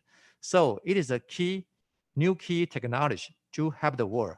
But this equipment is waiting for Taiwan FDA approve. Next slide, please. But we still have many challenges. The first is we don't have remdesivir. We don't have very good medication because this medication may be partially effective, but it is not available in most countries. And it's still, until now, we don't have vaccine, and we don't have no trust rapid test. We don't have high sensitive, high specificity, and low cost and a quick test. Next slide, please. So I make conclusion, because Taiwan government learned from its 2003 SARS experience, and a group of well-trained and experienced teams of officers can quickly respond and early recognize this crisis and daily briefing to the public and simplify the health messenger. The government was able to reassure to the public by delivering timely and accurate transparency.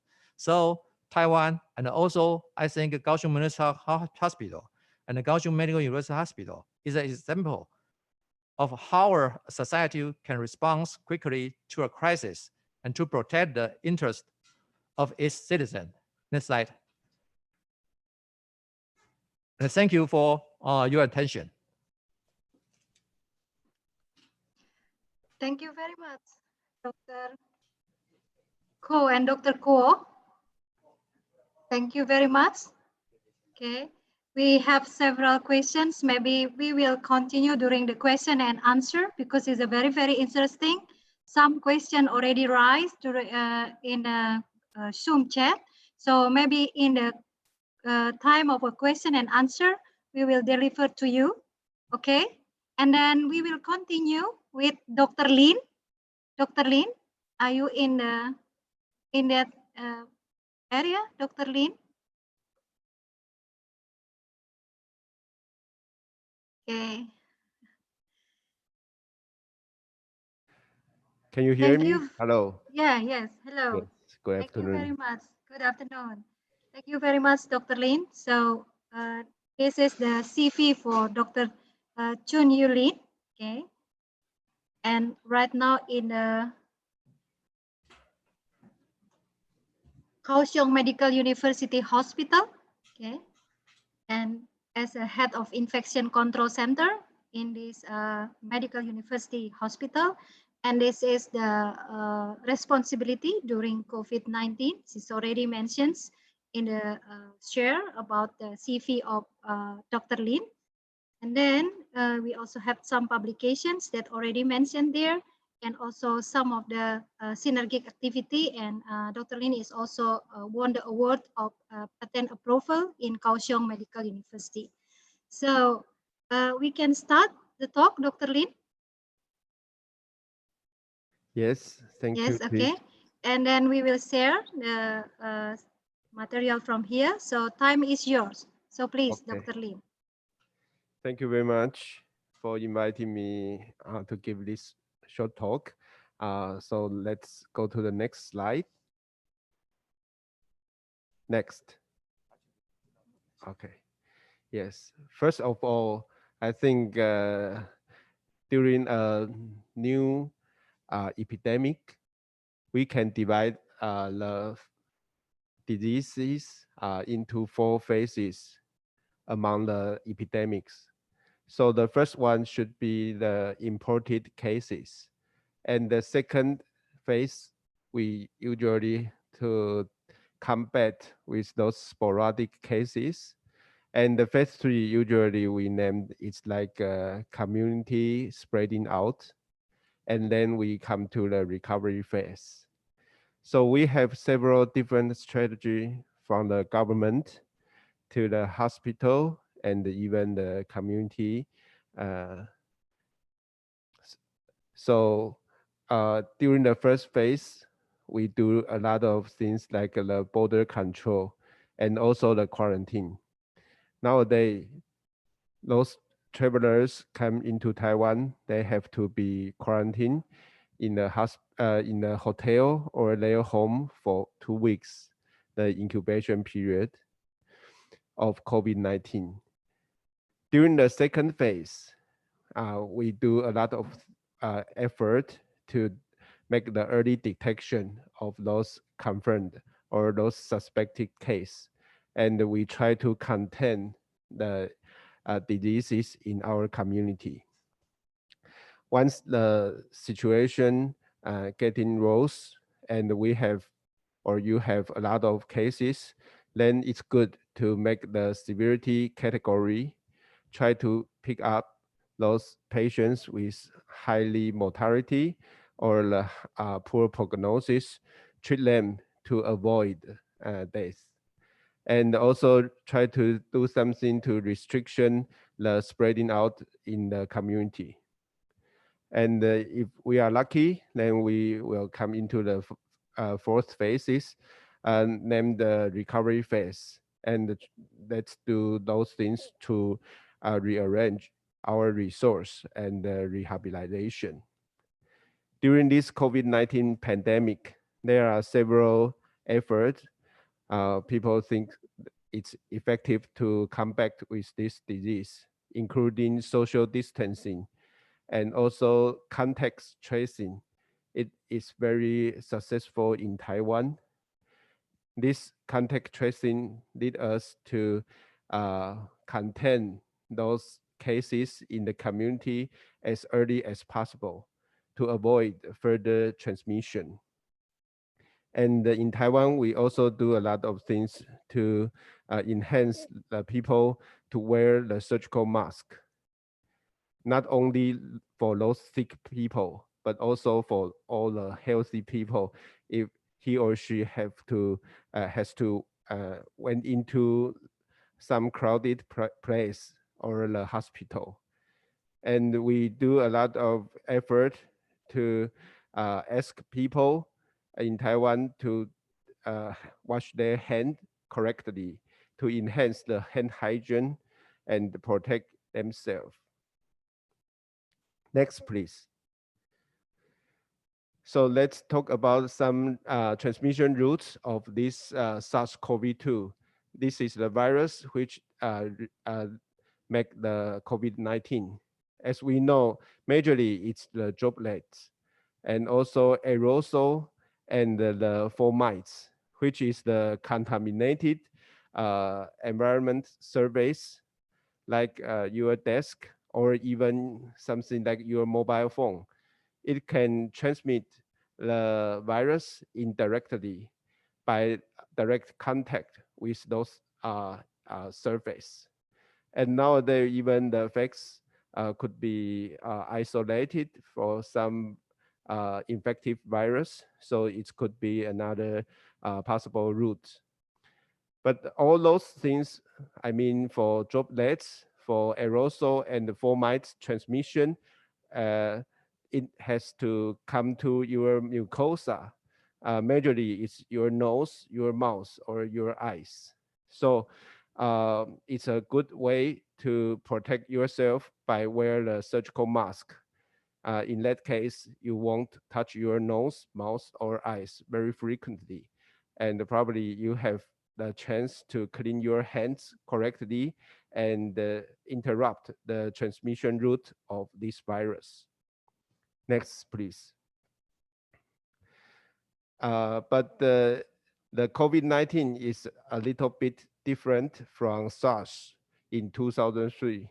The major reason is that if you expose to the virus, you will develop usually symptoms within 5 days. So-called its incubation period.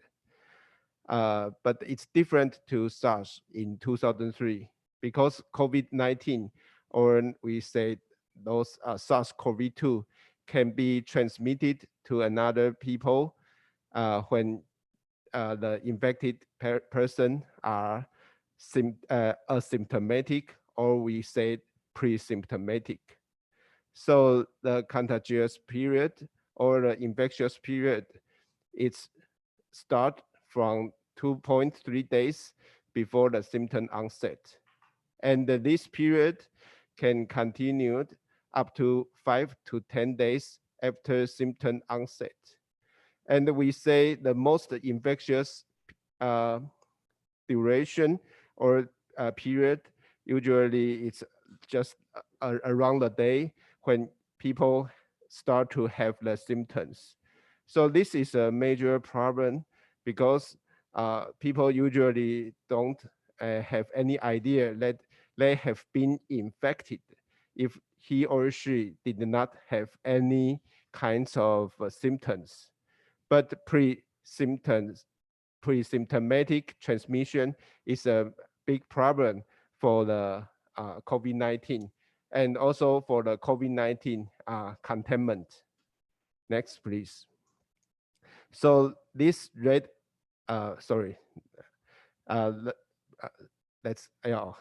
so this period, I mean, usually 2 days before the symptom onset, it's a very critical phase. We try to cut down or we try to contain those spreading out in the community. Next, please. So this is a cartoon to show the transmission in the community. As you know, majorly this disease happened or attack those adults. Usually in Taiwan, it's between 20 years old up to 50 years old. But they have their children and also they have their household contact, the elderly in their home. So once the community transmission happen, and probably the school transmission will follow. Also the intra-familial transmission happen. Next, please. So people get, sorry. previous one, please. So people once has developed his or her symptoms, they will come to the hospital. But if they cannot be diagnosed correctly and as early as possible, they will return to the community. Or sometimes they will be admitted to the hospital. And the worst things is that intra-hospital spreading out happen. So if there are clustering events in the hospital, then people will spreading out the virus into the community furthermore. So this is a very critical situation, especially, I mean, as mentioned, those pre-symptomatic transmission. Next, please. So this is two models to show those things. You can see the red one is so-called symptom-based detection. So usually, if we just ask regarding those symptoms, then people don't think he or she has get infected. But we have to do those things like the blue one. It's called contact tracing. So when you or me perform contact tracing well, we can shorten the duration of infected cases and the exposure time up to 2 or 3 days to avoid further transmission in the community. So you can see several different models tell us that if we ask about the contact history rather than those symptoms, then we can shorten the duration that infected people transmit their virus into others for at least 2 or 3 days. So this is the policy in most hospitals in Taiwan. We look at those contact history even more than those symptoms for each individual. So we will ask those contact history and also like traveling, like occupation, like their contact to the confirmed case, and the clustering history for each individual. The second, we will ask about the symptoms. So in the beginning of this pandemic in Taiwan, the most important question is talking about the contact history, or we say like TOCC.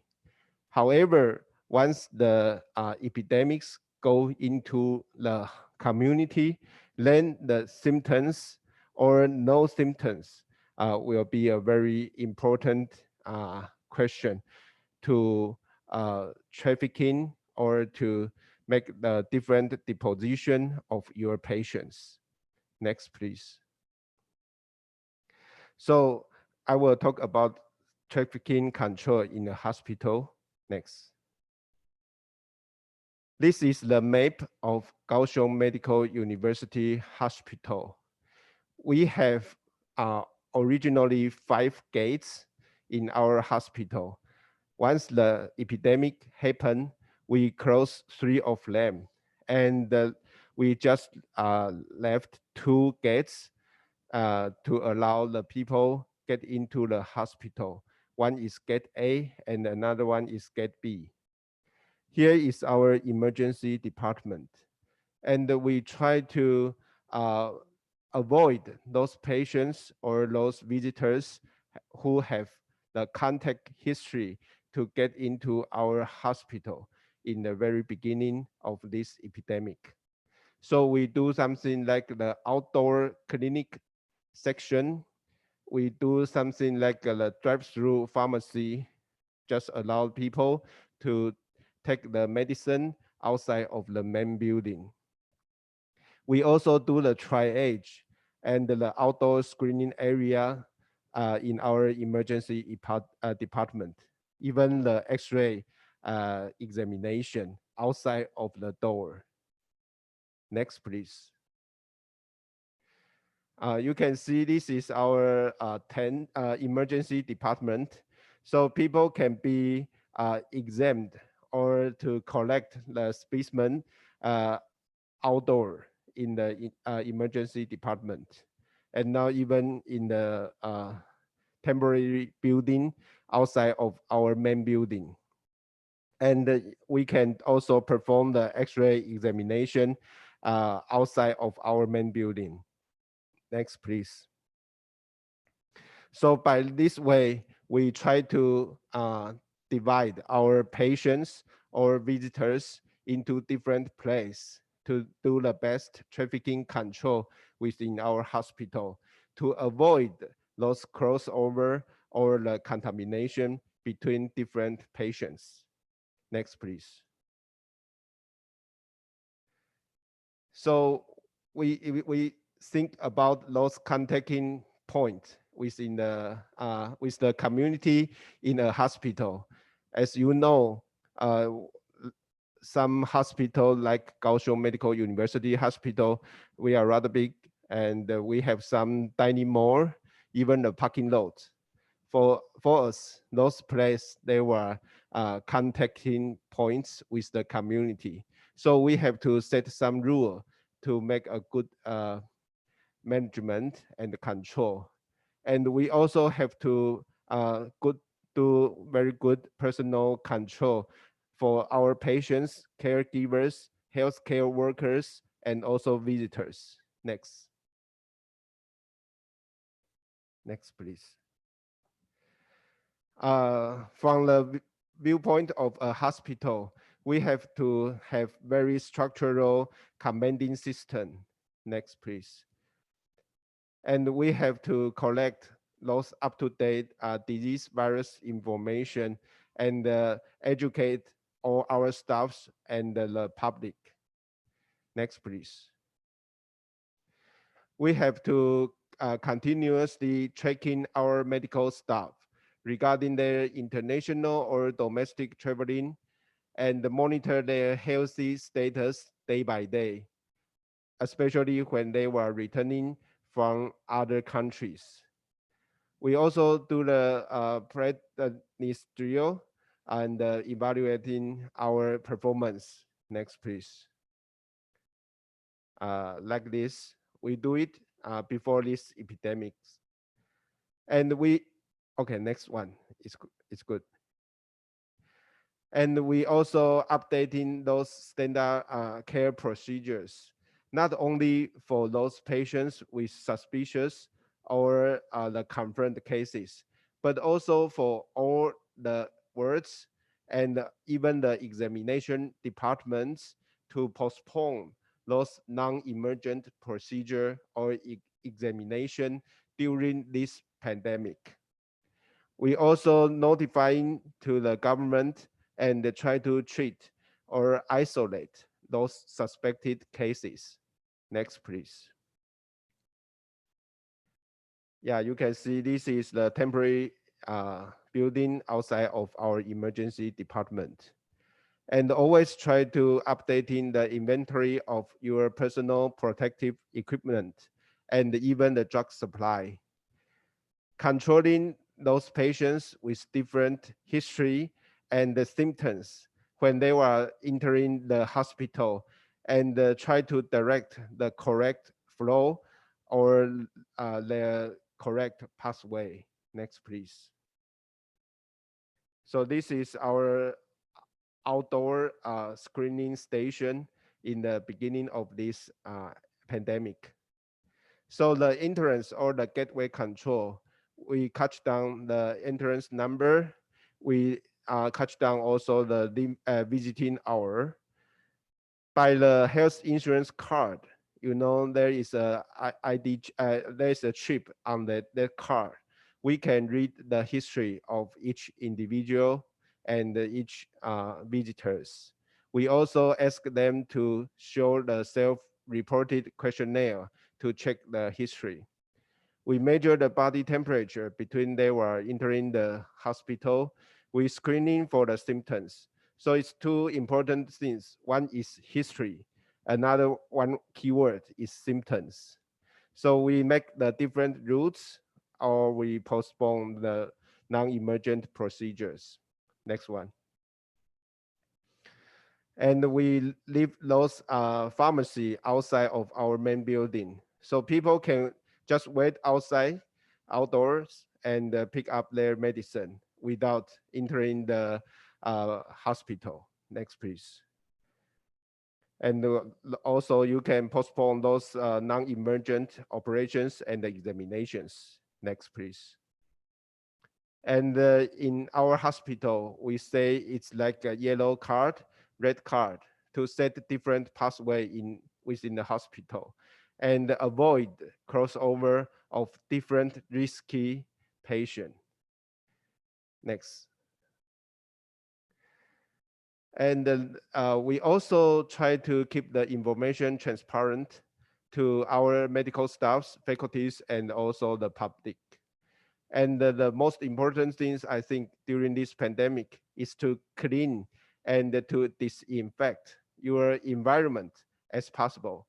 Because as we know, the fomites will be also a very important transmission route for SARS-CoV-2. So we do this like all-in-one boxes to make the cleaning as correct as possible and as efficient as possible. Next, please. So what could we do more than 2003? You know, the social distancing is very important for this SARS-CoV-2, at least probably 1.5 meters or even 2 meters apart will make both one safe. So we try to develop those mobile phone warning apps. Next, please. And sorry, previous one, please. So we also developed those overcrowded warning in Taiwan. The government said that almost everyone who are traveling domestically, they have their own mobile.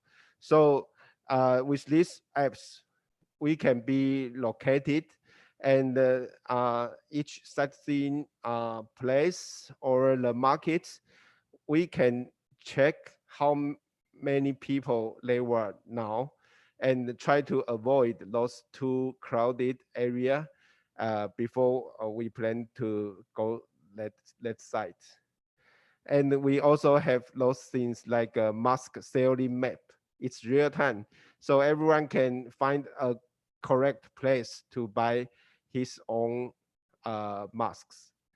And the healthy insurance card with chip, as I mentioned, and also Dr. Zhang mentioned. And we do rather good contact tracing. We do home isolation and quarantine. And we also make them to use their own mobile phone to make sure they are still in the right place. And I think the public education with a lot of new social media like Facebook, like Line, it's also very important things to enhance the hand hygiene for each person. Of course, we can try to do the earlier and the broader virus detection in the future, but it's not very easy, but we can try to do it more than 2003, of course. Next, please. This is the ship named Diamond Princesses. You know, this is the most serious transmission and infection situation in this boat. This boat came into Taiwan. I remember it's the last day of January. And there are a lot of visitors came to Taiwan. Next, please. So we just try to trace and locate the mobile phone they have, and to show the map where those places they were more risky to our public. So people in Taiwan, we can check whether I or he went this site and to avoid further contamination. Next. Next. Yes. Next, please. So I think next, please. Everyone has mobile phone, even more than cars and motorcycles.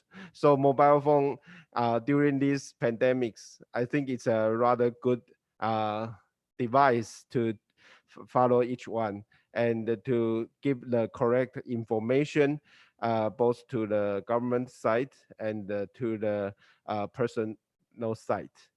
Of course, we can always argue regarding the privacy, but this is a rather big debate. I think we can discuss it later. Next, please.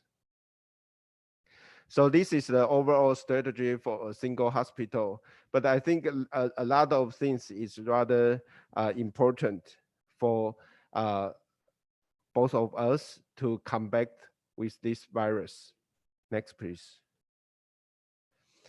And the Taiwanese people, we are familiar with those different diseases, including seasonal influenza, including enterovirus in children, and also dengue fever. So people in Taiwan, we are familiar with those surgical masking, coughing behavior, and also hand hygiene, because we are educated how to how to combat with the enterovirus.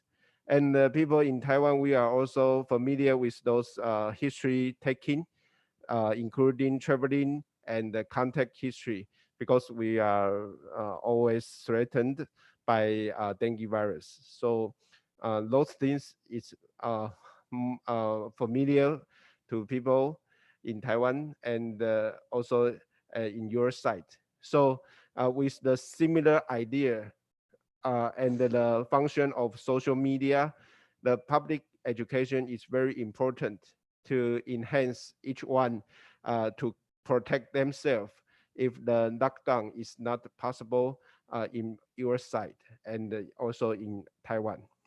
Next. So the conclusion should be that this is a real battle, but we have to work like a team, including the government side and the hospital side, also each person. And we have to carry out very good administration management and enhance the concept of self-protection, updating those information, keep the flexibility. Next. Also, in the future, I think this will be come true within probably very short time, within 1 or 2 years. You know, the telemedicine is most popular and then most hot topic now, and also those named non-touch techniques. And in our hospital, we try to do the mechanical ventilation for patients with those ventilator with the promote controlling system. So even we don't have to touch our patients and we don't have to touch our real machine, the ventilators, but we can change the setting up, also do the good adjustment for the patients. So I think in the future, the telemedicine and the non-touch techniques will help us to fight those very infectious or contagious virus and protect all the healthcare workers. Next, please. Thank you for your listening, and each question will be very welcome. Thank you very much. Thank you very much, Dr. Lin. It's a very interesting talk to us in here. And for all of the participants, we already have several questions and answers. So Dr. Ko, Dr. Ko, and Dr. Lin. So this is some question and questions from the participant. I already have some question in here. based on the Zoom chat. Okay, I will be share the screen. So then please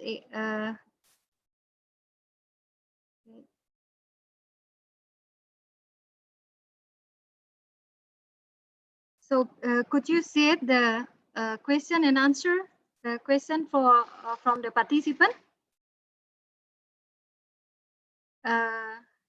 Dr. Lin, Dr. Kuo, and Dr. Ko, could you see the question from the participant? Could you hear me? Okay. Yeah. Okay. So for the first, Ibu Putri is represent for Bapak Hebi. Bapak Hebi is the head of Department of Administration and Economic and Regional Owned Enterprises in Surabaya. They have two major questions, especially regarding to what the policy in Taiwan, especially this is like a public policy from the government, especially how Taiwan organize the market, especially to make the building very safety, because this is a part of the area that might be is very vulnerable because this condition during the COVID-19. So how they can manage the building is safe, especially for market, because in Indonesia we have traditional market and also some modern market. But the problem is in here is always the market is always a place in which the virus can be spread, and also how Taiwan organize about this one and how to restore and also reboot of the economic, because in here if we have a problem in the market, so then market will be closed, then this is a big problem for the economy. Maybe you can answer this question first, Dr. Ko. Okay, I try to answer this question because I'm just a physician, but I try to answer this question about the question one on how Taiwan organized the market, including the building safety and then the interaction between the seller and the buyer and the transactions. I think because in Taiwan, it is semi-normal conditions. Because Taiwan have a very rare cases. Just up to days, we have 31 days. We have no any cases. So I think the government will be gradually open the policies, such as they open the market. If this market or the department can use a open distance, such as human to human, the distance is far away from 1.5 meters, and they can in this department to enjoy their food, and they can go to the department store. So the interaction between the selling and the buyer, I think our government will be gradually to open their regulations and how to restore and rebuild the economic. I think the first one is the businessman, the business trips between Taiwan and the other countries. And yesterday, the newspaper say they want to do a study, such as a businessman from San Francisco, and they want to go to Kaohsiung. Initially, they will in San Francisco in the United States. He can take the COVID-19 nasal swab first in San Francisco first, and then this passenger, this businessman, go to Taiwan, and in Taiwan airport, and he also received the second time's COVID-19 swab, and both of these swab show negative, and this passenger and this businessman can be free in Taiwan. I think it is a method, but according to a newspaper, this study will be performed in June, not in this May. I think maybe it is a method to restore the economic, because Taiwan is the islands. It need to interaction with other countries. So how to make the passenger into Taiwan is very important question. And about question 2, how Taiwan managed the biohazard waste containing the COVID-19. As I mentioned, because the medical waste containing the COVID-19 is the same as other medical waste. So first, we will use the plastic bag and to tie it, and then transport this waste containing COVID-19 to a company. And this company will, I think they will burn it. But they have to take care their health and wear the good personal protection equipment. And this 2 questions, part 2, how hospital in Taiwan management their waste water during the COVID, because I think because we have a very good distilled water system. So in Taiwan, the water containing COVID-19 is not a problem because we have a good subway system. So we just, as previously condition, we don't have no special treatment for this kind of situations. And Dr. Ning will have some answer or comment to this question. Maybe I can add some short words here. As I mentioned, we have some temporary building in our emergency department. So we try to use also those toilets. They were like movable or like, yes, it's very temporary. So at that kind of situation, we just put those chloride things, the detergent, yes, the detergent into the toilet. Yes, so I think it's like 5,000 ppm bleaching liquid. Yes, bleaching liquid. Yes, like that. So I think this virus, because it has envelope, so it can be just destroyed or deactivated by those detergent easily. So it's not really a very dangerous situation, but we have to do it correctly. Yes. Okay, thank you very much, Dr. Lin and Dr. Ko.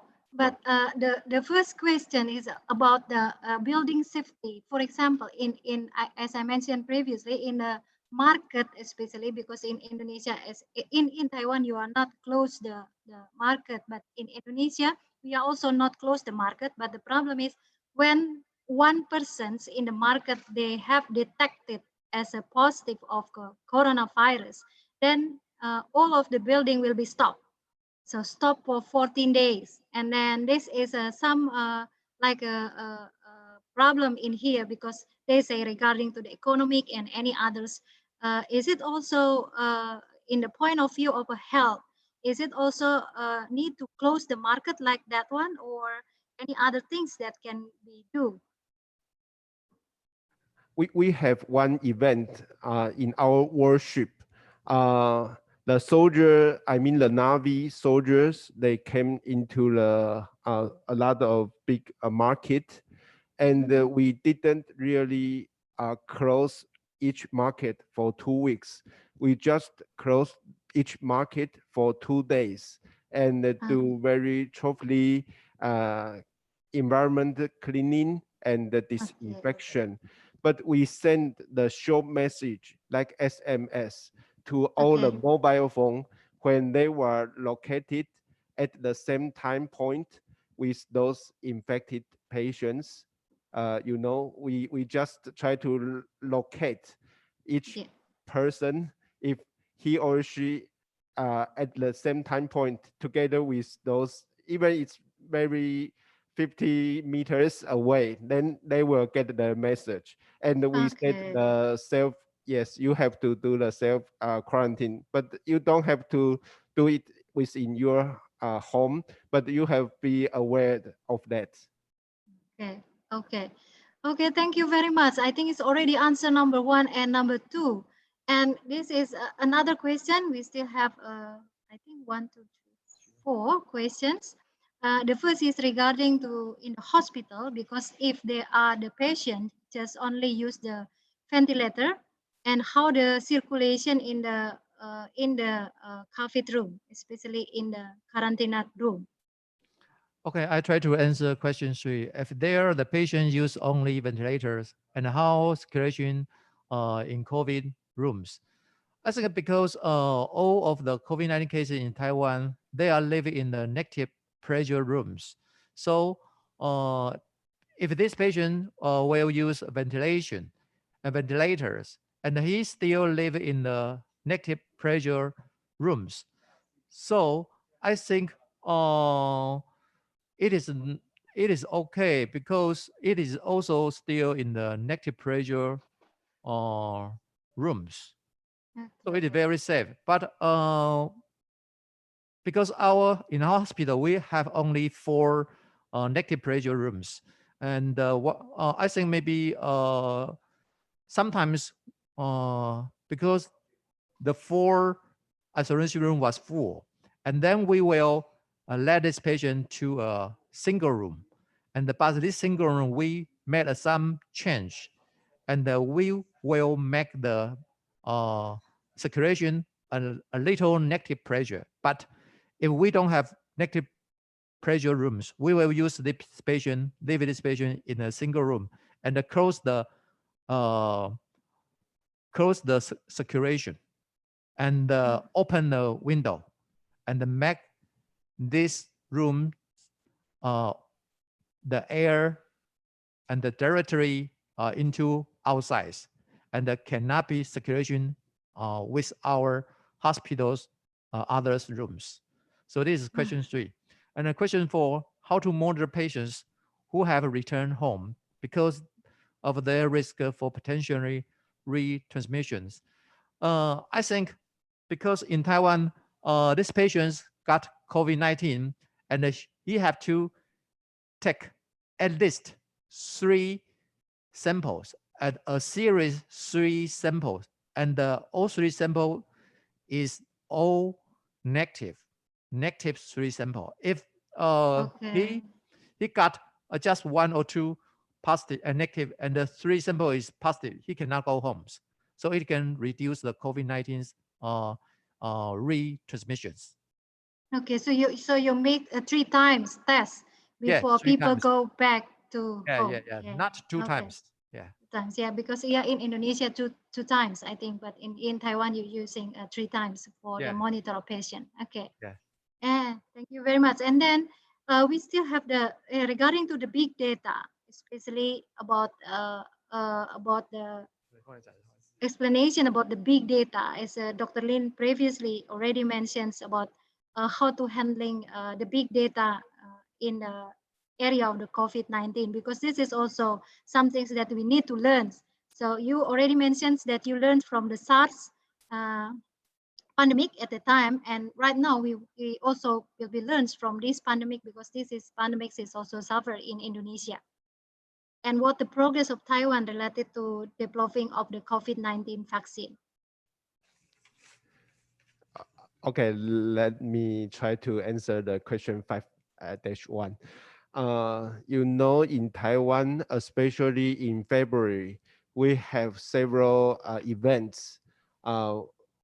Once we cannot find the source of the transmission, but we do it like prospectively. As I mentioned before, we can figure out and ask those infected confirmed case who is his or her close contacts.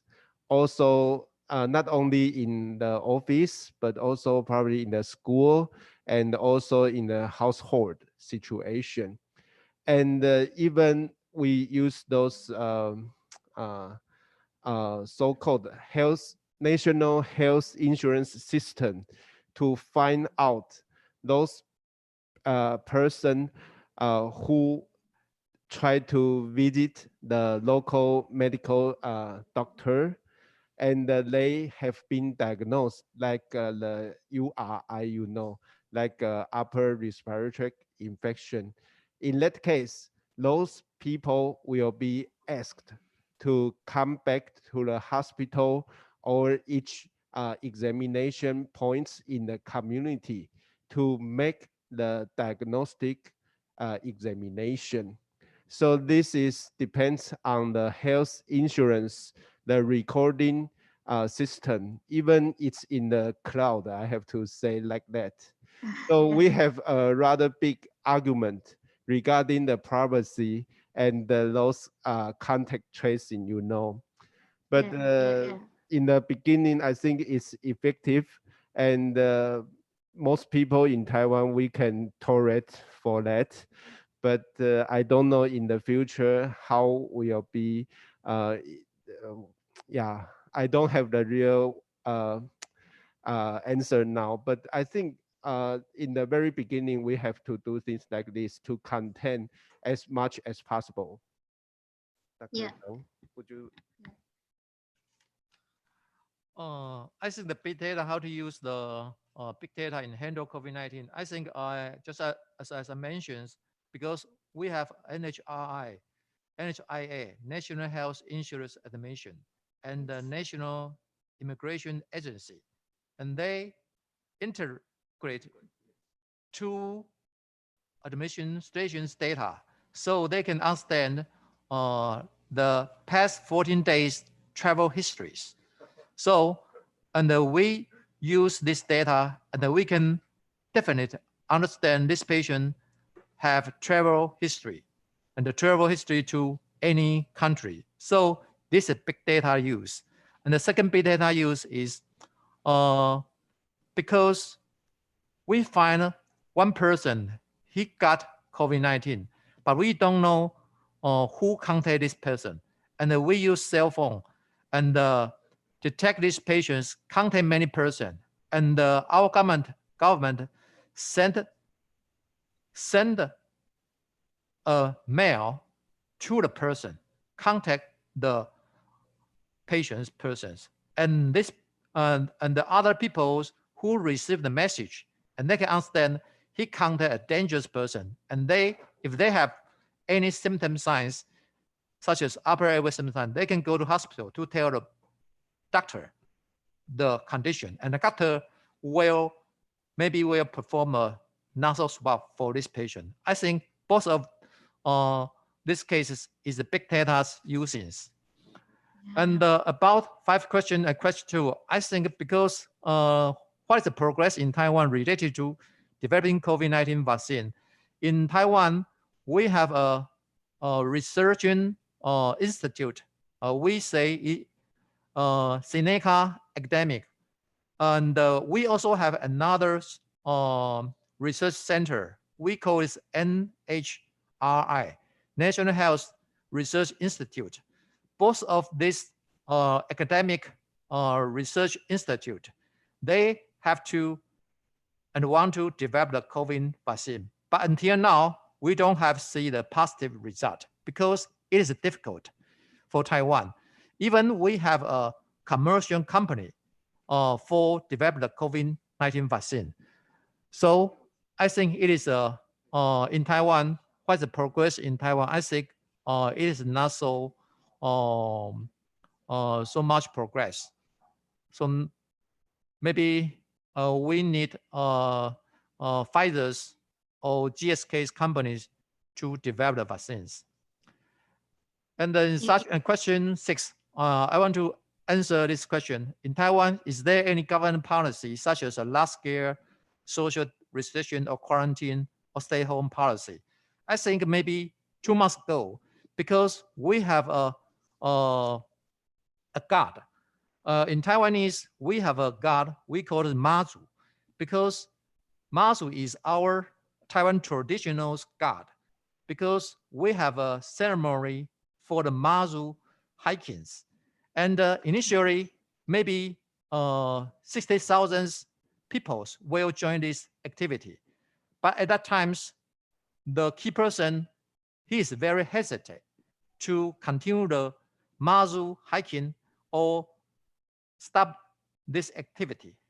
At last, and because our president Tsai say, she say she will minimize the president inauguration as possible. Yes.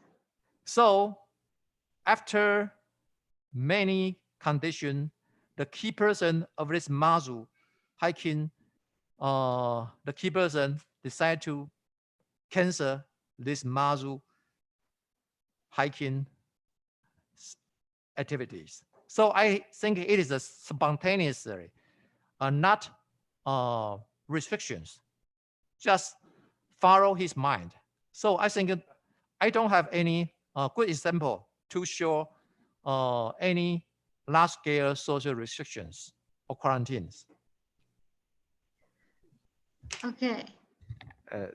Let me just add some words. For the stay home policy, no, eventually we only do this for those international traveler. And in the very beginning, in February of 2020, we also ask our international students if they come from Macau, come from Hong Kong, or come from mainland China, they have to stay home for quarantine with 2 weeks. But nowadays, no, it's eventually the same as those international travelers. So not so many people have to do those stay home policy nowadays in Taiwan, only for those the traveler who came from other countries. Yeah. Yeah, this question number 6, how they appears, because as I mentioned to you by line that in Surabaya, especially in Indonesia, we don't have any lockdown. So we just have like a large scale social restriction. But then we really want to know what is the indicator that say that this is policy is successful. For example, maybe the case of the COVID was decreased, or any other indicators that can show that the restriction is successful. So this is why the questions appears, why we are asking to you. Okay. Do you have any comment about this, especially what kind of the indicator that can show that this policy is successful or not?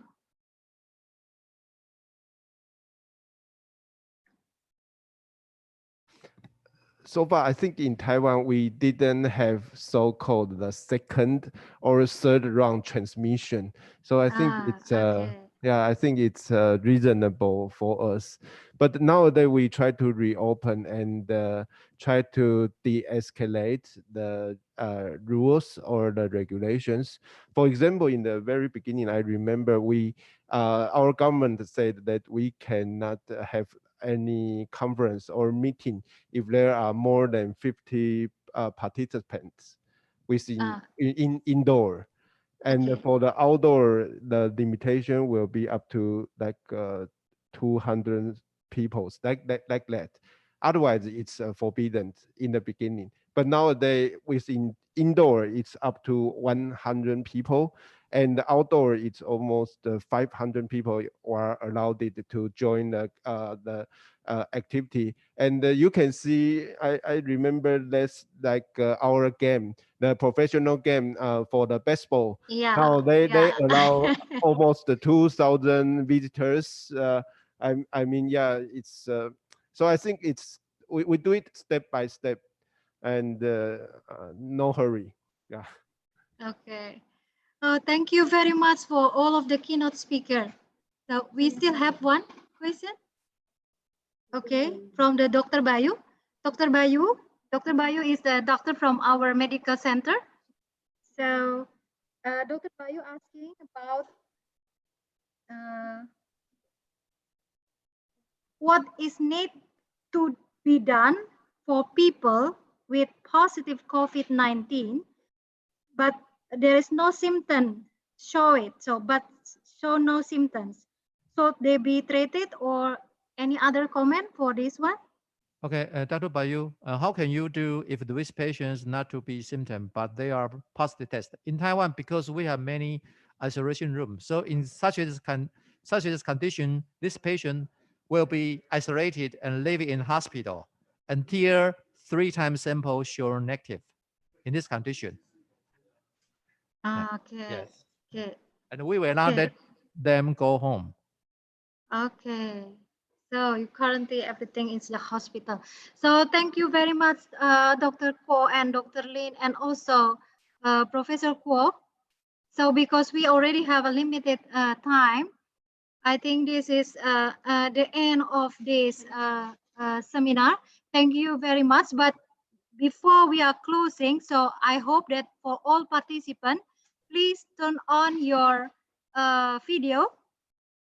Semua partisipan bisa menghidupkan videonya, because we would like to take a picture together. In Taiwan, we using like this one, right?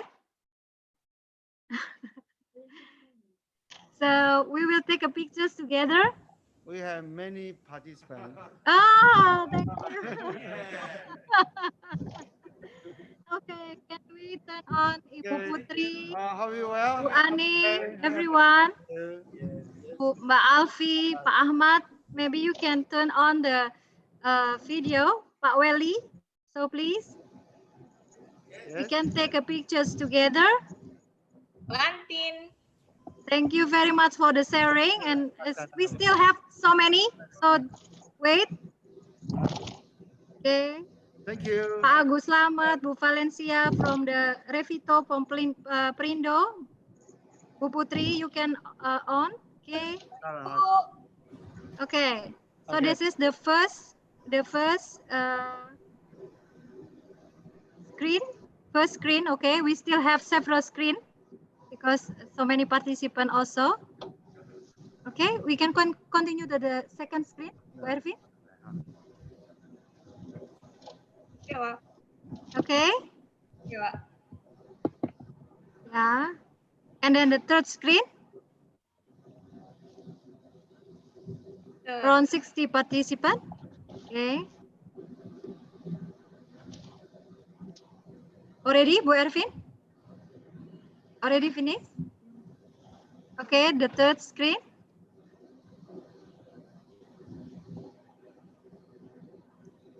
Third.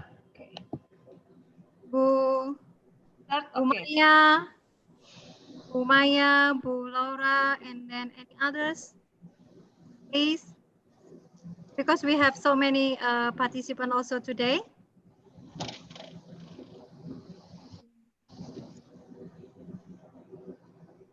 Okay.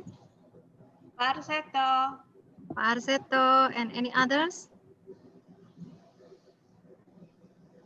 Virga, Ibu Nani. Okay, thank you. Okay. 谢谢，辛苦。We still have so many participants in here. Thank you.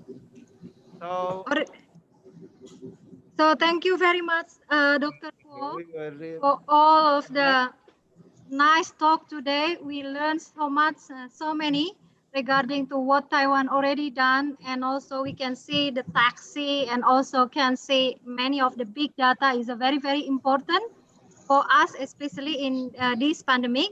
And before this is end, maybe Bu Dian would like to share something to you, especially for all of the keynote speakers today. Bu Fatma maybe already left from this, okay? Because we have the fasting day and we will face the Ramadan very soon. Bu Dian, could you share it to Dr. Ko and also to any others participant? Okay, Bu Arma. Okay. It's a very nice, very nice talk. And this is for you. Thank you very much, Dr. Ko and Dr. Kuo. Thank you. So this is some gift from thank you. Indonesia, Nice. but Thank you. this is the fruit from Indonesia, but very, very far away. Yeah. Thank you. Thank you. I don't know what the name of this. I forgot. The Mandarin language for orange is the fruit. Is 橘子 is 橘子 lucky. Yeah, Lucky. 橘子 谢谢 Thank you very much. And also for Dr. Lee, thank you very much. Okay. Wow. So even we are very, very far away, but we really hope that this is webinar can give some a few for us, especially in Indonesia, regarding how to manage the COVID-19. And we hope that everything will be finished very soon. And we also can visit Taiwan and also visit you in Kaohsiung. Okay. Okay. Thank you very much for all of participants. Already mentioned in the chat room that we will have a certificate for all of you. Please, you can go to the evaluation and form certificate, because we already put in YouTube and also in the group chat about the certificates that you can get from our seminar today. So thank you again for your attending, and I hope that this seminar can give some information and knowledge how Taiwan's already can very successful to manage of the COVID-19. Thank you everyone. Bye bye. 再见，谢谢，谢谢，bye bye. Terima kasih semuanya, Bapak dan Ibu. Dokter Bayu. Dr. Bayu, terima kasih. Pak Agus, terima kasih. Pak Seto, semua. Pak Basuki. Terima kasih, Bu MC. Pak Budi, terima kasih. Ya, sama-sama, Bu MC, terima kasih. Mbak saya, Mbak Ipu, terima kasih. Ya, Mbak. Ini videonya ya nggak nyala. Udah ya. Saya baik. Aduh. Mau video call. Nah.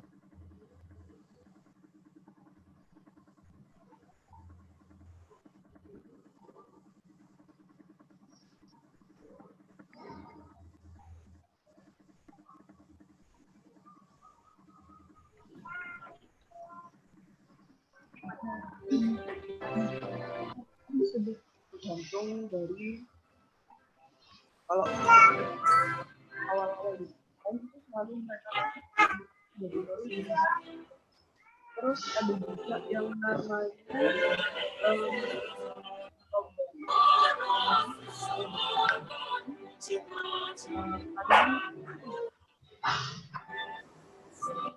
plus 1 plus 2.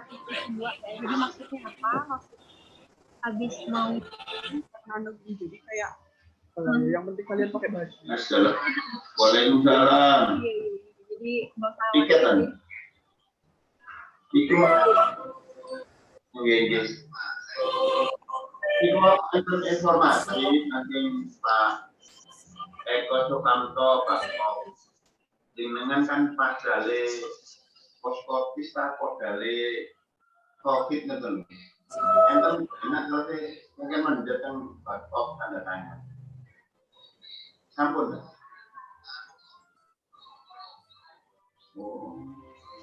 Sampean Pak Lopre, Pak Dr. Marianto,